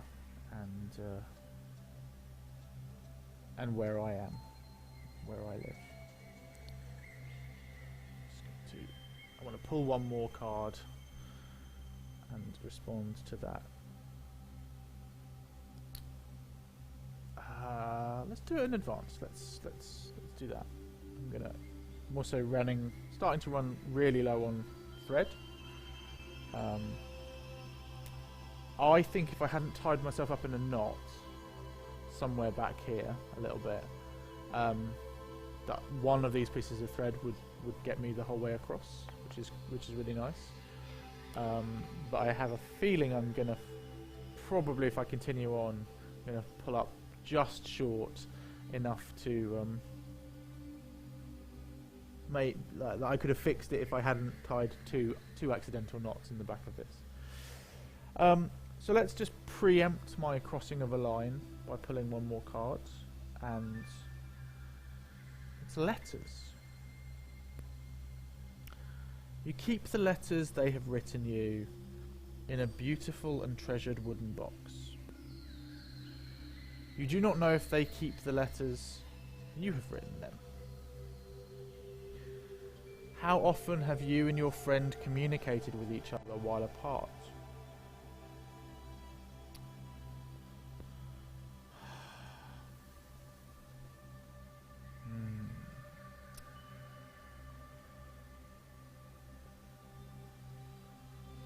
I think we wrote a few letters when we were younger. Which is why the collection started. And then as we grew older, we stopped writing letters because we were spending more time with each other anyway. You didn't need to write letters when you're seeing people all the time. But when I moved out to my house, we saw each other less, and so there was a brief period of time when we picked this habit back up, where it seemed nice. I think they wrote back to me. I think they wrote to me first. I think they wrote to me because they liked the idea that even though I'm tucked away and isolated in the forest, if they sent me a letter, a person would have to come and deliver it. That I wasn't able to just be completely locked away and isolated from like the reality of the human and you know, bustling life of the real world. That I would still have to like have this interaction with this real person delivering a service quite literally to my doorstep. And so they started writing to me, and I would write back occasionally, but I found I didn't have... They had so much more to tell me about what was happening to them in their life than I did in mine. And so I had less to talk about. And that after a while of writing letters where I was talking about how it felt to live where I was and like what I'd been thinking about and those kinds of explorations, and getting back letters that were much more like about activity and people and all of that, that we were like communicating in different languages. And so I stopped writing back so often because I felt that I had less and less to say, and started to feel a bit more perhaps a little uncomfortable that I was like giving these that my letters to them felt like they were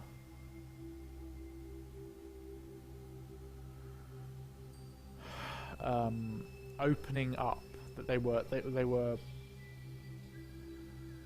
oversharing. You know, and we've established that this person has that streak. They've done these things where they like forgot or misread a signal, and so they felt this sense of like I'm oversharing, and so they stopped replying. And so communication recently has been less.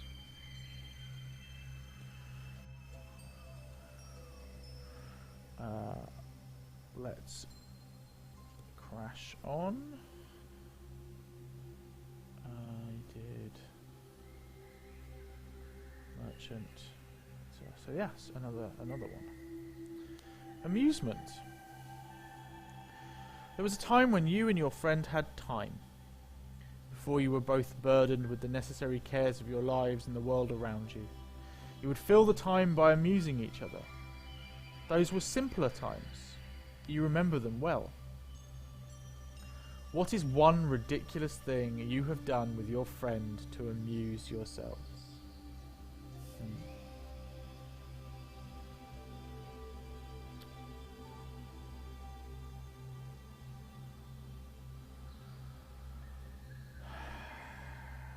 So, what do we know? We know that we're sort of we've known each other a very long time. This is a childhood friendship. We know that there's like elements of our, certainly from my side of the friendship, where we're like happy to draw upon like really old ideas and thoughts, like the lock of hair and the letter writing. We've walked together a lot in our youth.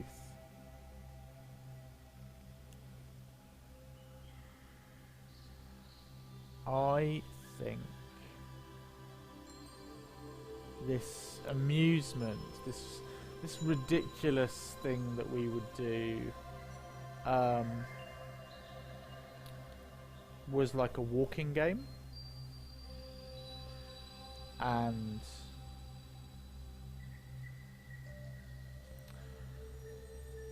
we would create stories while we walked, about places or people or objects or trees, shrubs, anything that stood out on our walk. And we would create stories about who lived there, or what that person was like, or what their secret world was. And we would like create these long, convoluted, shaggy dog stories about the pixie that lived in the tree, or the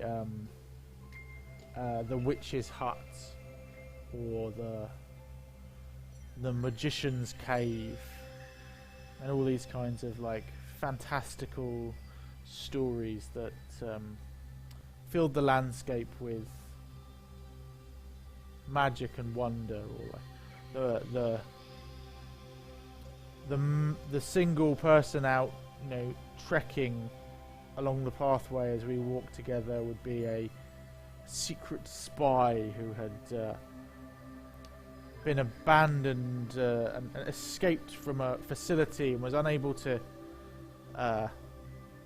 find their vehicle, and were instead sort of trekking to get back to let people know about what they had uncovered. So just like, classic imagination games of youth. And it would just fill the time, and we would, some of these stories, and a lot of these stories, like absolutely no way we would remember the truth of those stories now. None of them were ever quite important enough, and actually, we would make up new stories each time we walked past the same things on the walk, and so they all start to like bleed together after a while. But yeah, I think that's our amusement. That's how we filled our time. Am I gonna get there? You know what? I just might. I did not think on this stream I would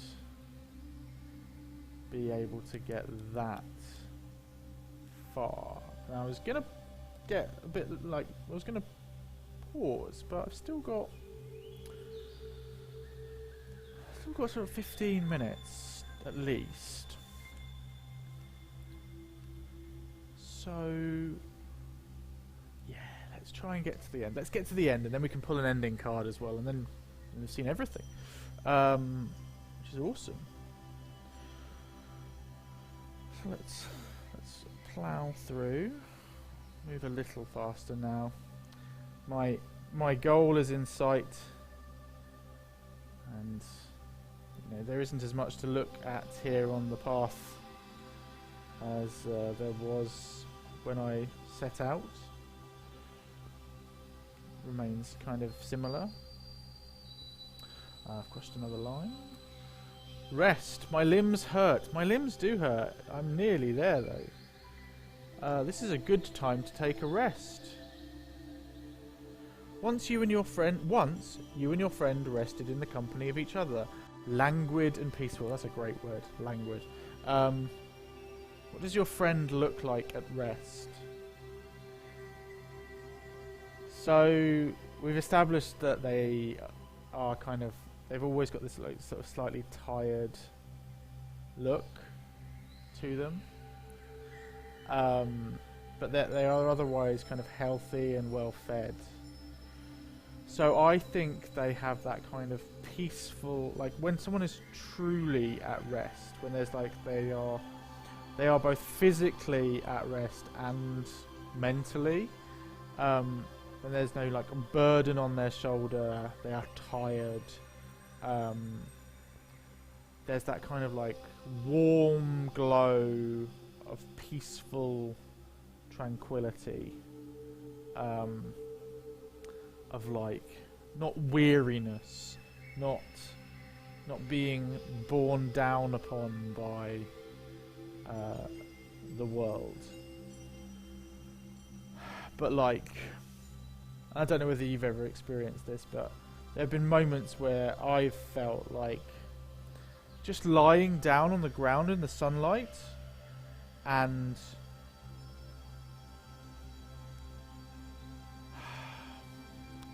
truly relaxing, and then there is that moment where sometimes you're just like, I cannot believe that I am held to this ball of rock just by gravity.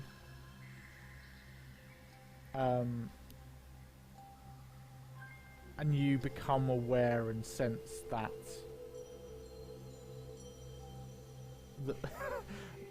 were that simple thing not to be the case, all of the cares that you are living through would be irrelevant in comparison to the challenge that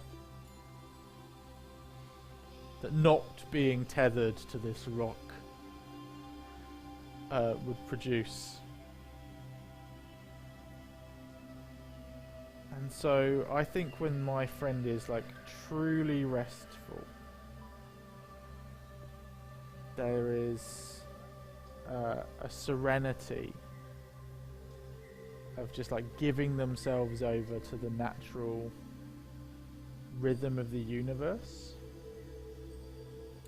and there is like a weightiness, a gravitas to the way that they are at rest, and they just seem happy. Once, me and my friend shared a deep and all-consuming passion, not necessarily a romantic one. It may just have been a hobby or a cause, but it bound you together and drove your friendship forward. What was it? Do you still hold this passion? Do they?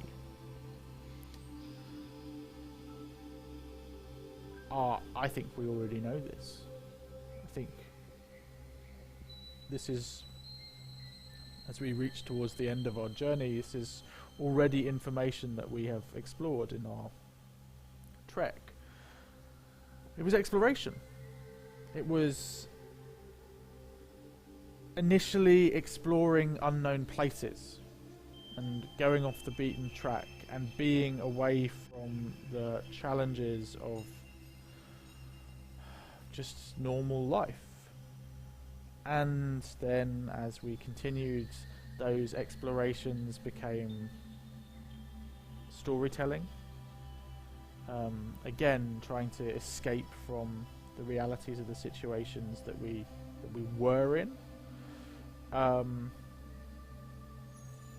so this like inquisitiveness and exploration were our passions that drew us together on these journeys and these treks. And you know what? I think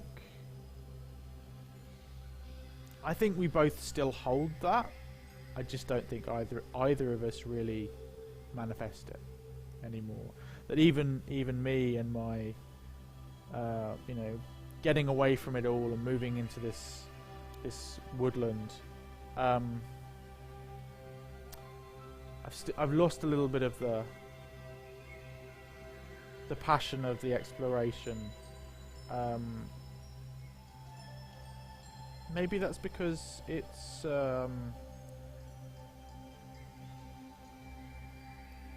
moved from being a shared experience into a solitary one, and so I find less joy in it now. But a passion that you don't really, I don't know. Are you passionate about something that you don't really explore? I don't know. There's a philosophical and psychological question to ask after 2.5 hours.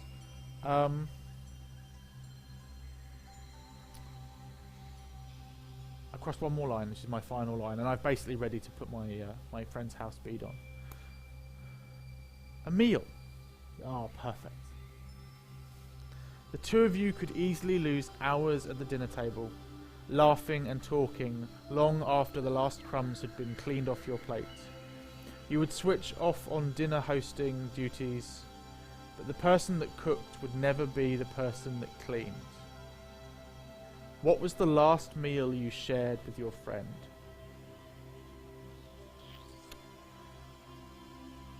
So we established that the last time I saw them was at their house a few years ago. I think it was a gathering for a party. Perhaps a birthday party or a celebratory party. So there was a proper dinner. And I think it was good food and good drink, and it was abundant, and it was kind of opulent in its own way, and it was a bit much for me. Rich food after a while of not experiencing that, and I mean, it was tasty and it was full of company, but we ate too much, in my opinion, and it was unnecessary. And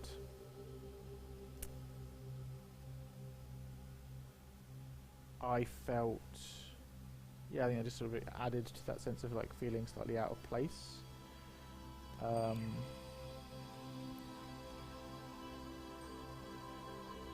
Well, let's say if I want a specific answer, like what was it? A lot of seafood. A lot of seafood. Down here by the sea, by the coastline. Beautifully prepared, well dressed crab and lobster and shrimp and fish and just all kinds. Fruits de mer. the abundance of the ocean, and I'm going to say that that kind of diet is very much not my normal, and so maybe that added to my general sense of discomfort with the last time I visited, was like just a little bit of indigestion from too much seafood and wine, and the combination of the two. I'm sure all been there. Cool. I have attached my friend's house, and I've done a much better job of it than when I started.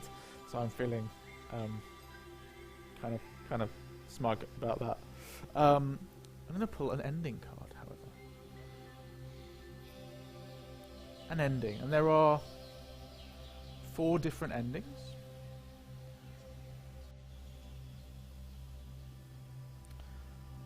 As I put the final touches to this button that definitely won't stay in place. You know, even before their home becomes more than an outline in the distance, that they've been waiting for you. There is a warm light glowing behind the curtains, and even here you can smell the meal that they have readied for you. The door is ajar. They hear you approach. What is the first thing they say to you?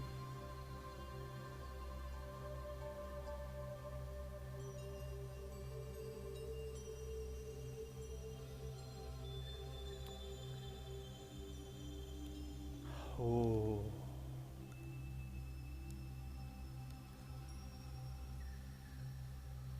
What's the first thing they say to you?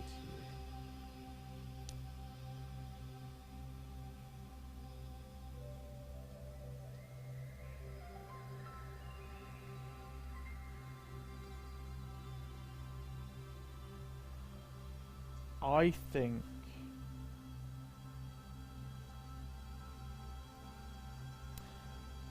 think there is that thing of like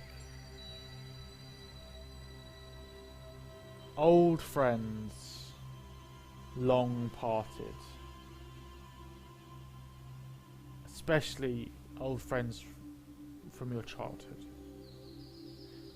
where there's even a kind of sense of like not no, as if no time has passed at all. And so I think they just say something really, really simple, and almost like completely like not acknowledging that any time has passed since we last were together. There's just like a big beaming smile on their face, and I think they just say something really like a simple greeting, but it's like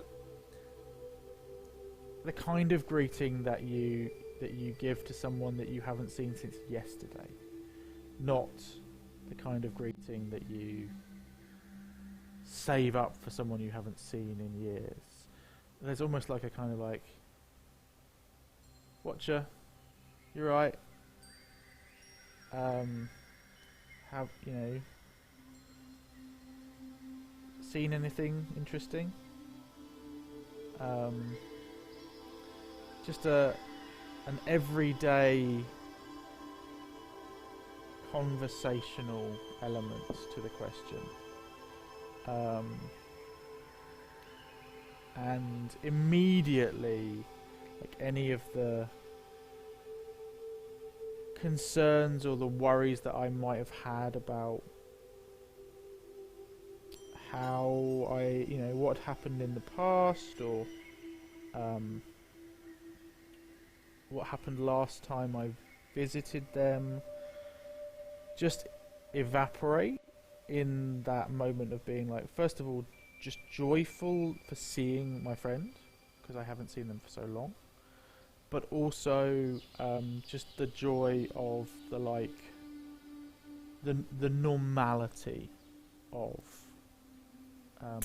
the relaxed normality of how they greet me, and it feels like we've just not been apart, and it sets a wonderful tone for whatever happens next, and the apologies and the whatever the reason it is that they called me here and made such a big request of me to make this journey to theirs, knowing that whatever it is that we're about to talk about, we're going to do it with no water under the, or with water under the bridge, or whatever the phrase is I'm looking for here. I've been trying to undo my mistake at the very beginning whilst I've finished telling that story, but you know what? I don't think it's gonna happen. I have a feeling I'm just gonna have to cut my losses and my thread in order to get this off of the hoop as I've done. But there we are. We have reached the end. We have travelled. Ugh, such a mess. We have travelled. Yeah. There we are.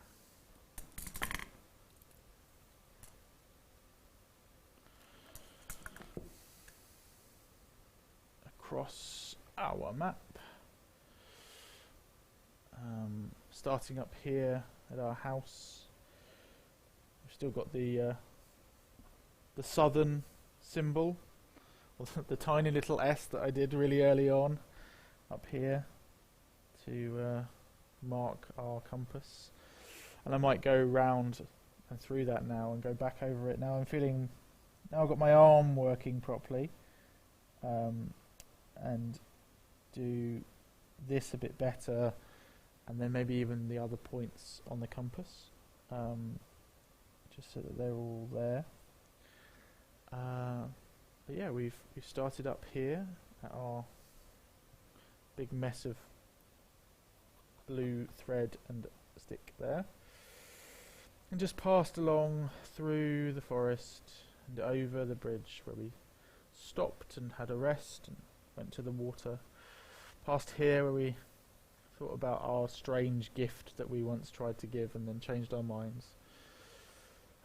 We had our coin here that we left, down to where we met the merchant and bought the shark's tooth necklace, and then across along the sea path to our friend's house. And that's been a mending. I hope you enjoyed watching that and seeing a little bit more about the game, and hopefully my ramblings and philosophications as these prompts came up have been interesting and enlightening to listen to in some respect. What do I think of the game? Well, I've really enjoyed doing it and running it. And I do think that there is some value to like being forced to narrate it. So I like the idea, and I think there are some suggestions in the book as well about like making it not just a one-person game. Of having this, it's a game about you and your friend. So I think it has value if you have someone else you can tell the story to and explain it, who can perhaps ask questions and follow-ups and kind of enjoy that with you. I think as I've talked, I've flagged some of the like issues, and they're not issues with the game; they're more like issues with me about why the challenges that I have with activities like this, just not being good at making time for it. But as I expected. I very much enjoyed the process of running through it, and I can see already. I think when I first got this, I didn't realise that we would have that the thread would be quite so fine, and so I thought that when you ran it through once, what you would have on the map would be kind of dominant, and that story that you told would like stand out, and then you wouldn't necessarily want to go back to it to remark it. But actually, the fineness of the thread and the lack of massive impact that it has on this map surface means that I already am looking at this map and being like, I just want to crisscross it with other trails now.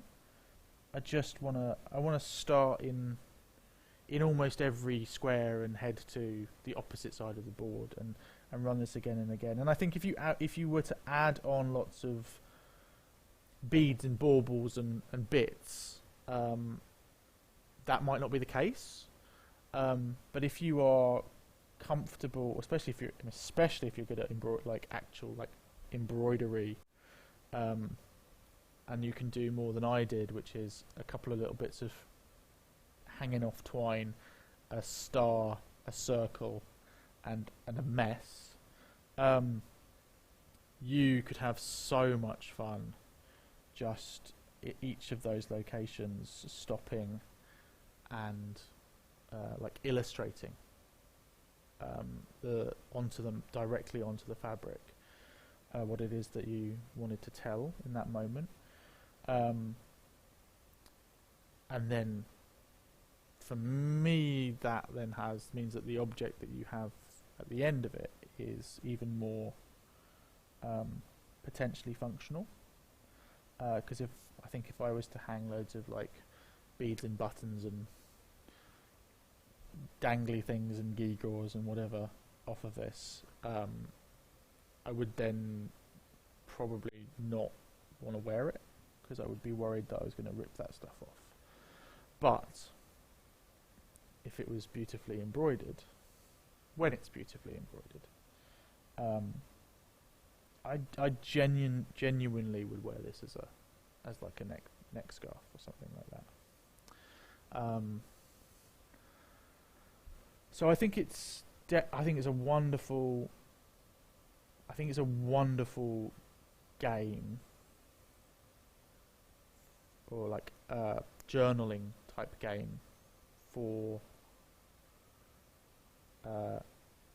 game players who might be interested in, who like maps and telling stories, and might be interested in, like I am, like trying to not suck at sewing.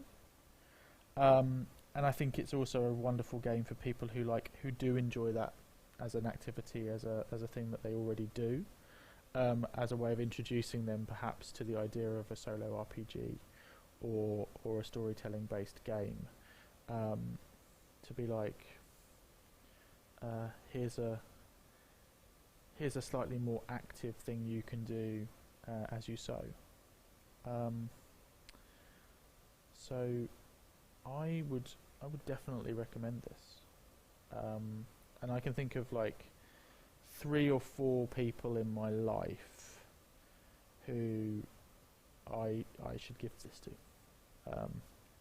Not this copy, partly because no one in my life should ever see this how bad I have done this.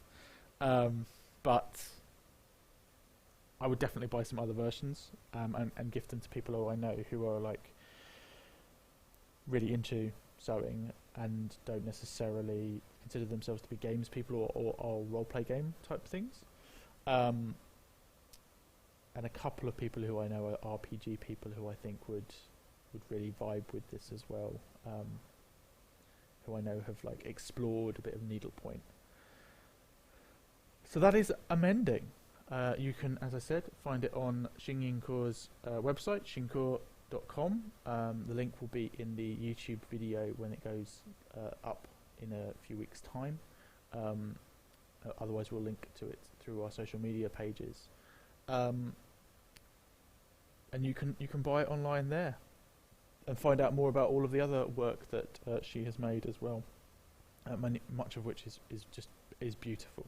And mindful. Thank you very much for joining me. I've been Alex. This has been Yumi upto3, our reviews for smaller games and RPG games that you can play on your own or in small groups. For those of you who struggle to get large numbers of people around a table to play a role-playing game, as we all do, we still have more games left as part of the Games Weekender. And we have 2 final games left this weekend, today. We are, after 2 days full of different systems, we are finishing off with 2 games of 5th edition Dungeons and Dragons, playing in a couple of different fantasy settings, and just finishing off with some old-fashioned fantasy silliness. So if you are free this afternoon and want to join us, please stick around and keep watching. There'll be much more people around the table. There'll be more story being told, some combat, and if you're into fantasy role-playing games, you will have a lovely time with our DMs and players the rest of this afternoon. I hope you've enjoyed this kind of chilled out, mellow start to the day. I've woken up, but I'm going to go and have a nap. But thank you so much for joining me, and hopefully we'll see you again very soon.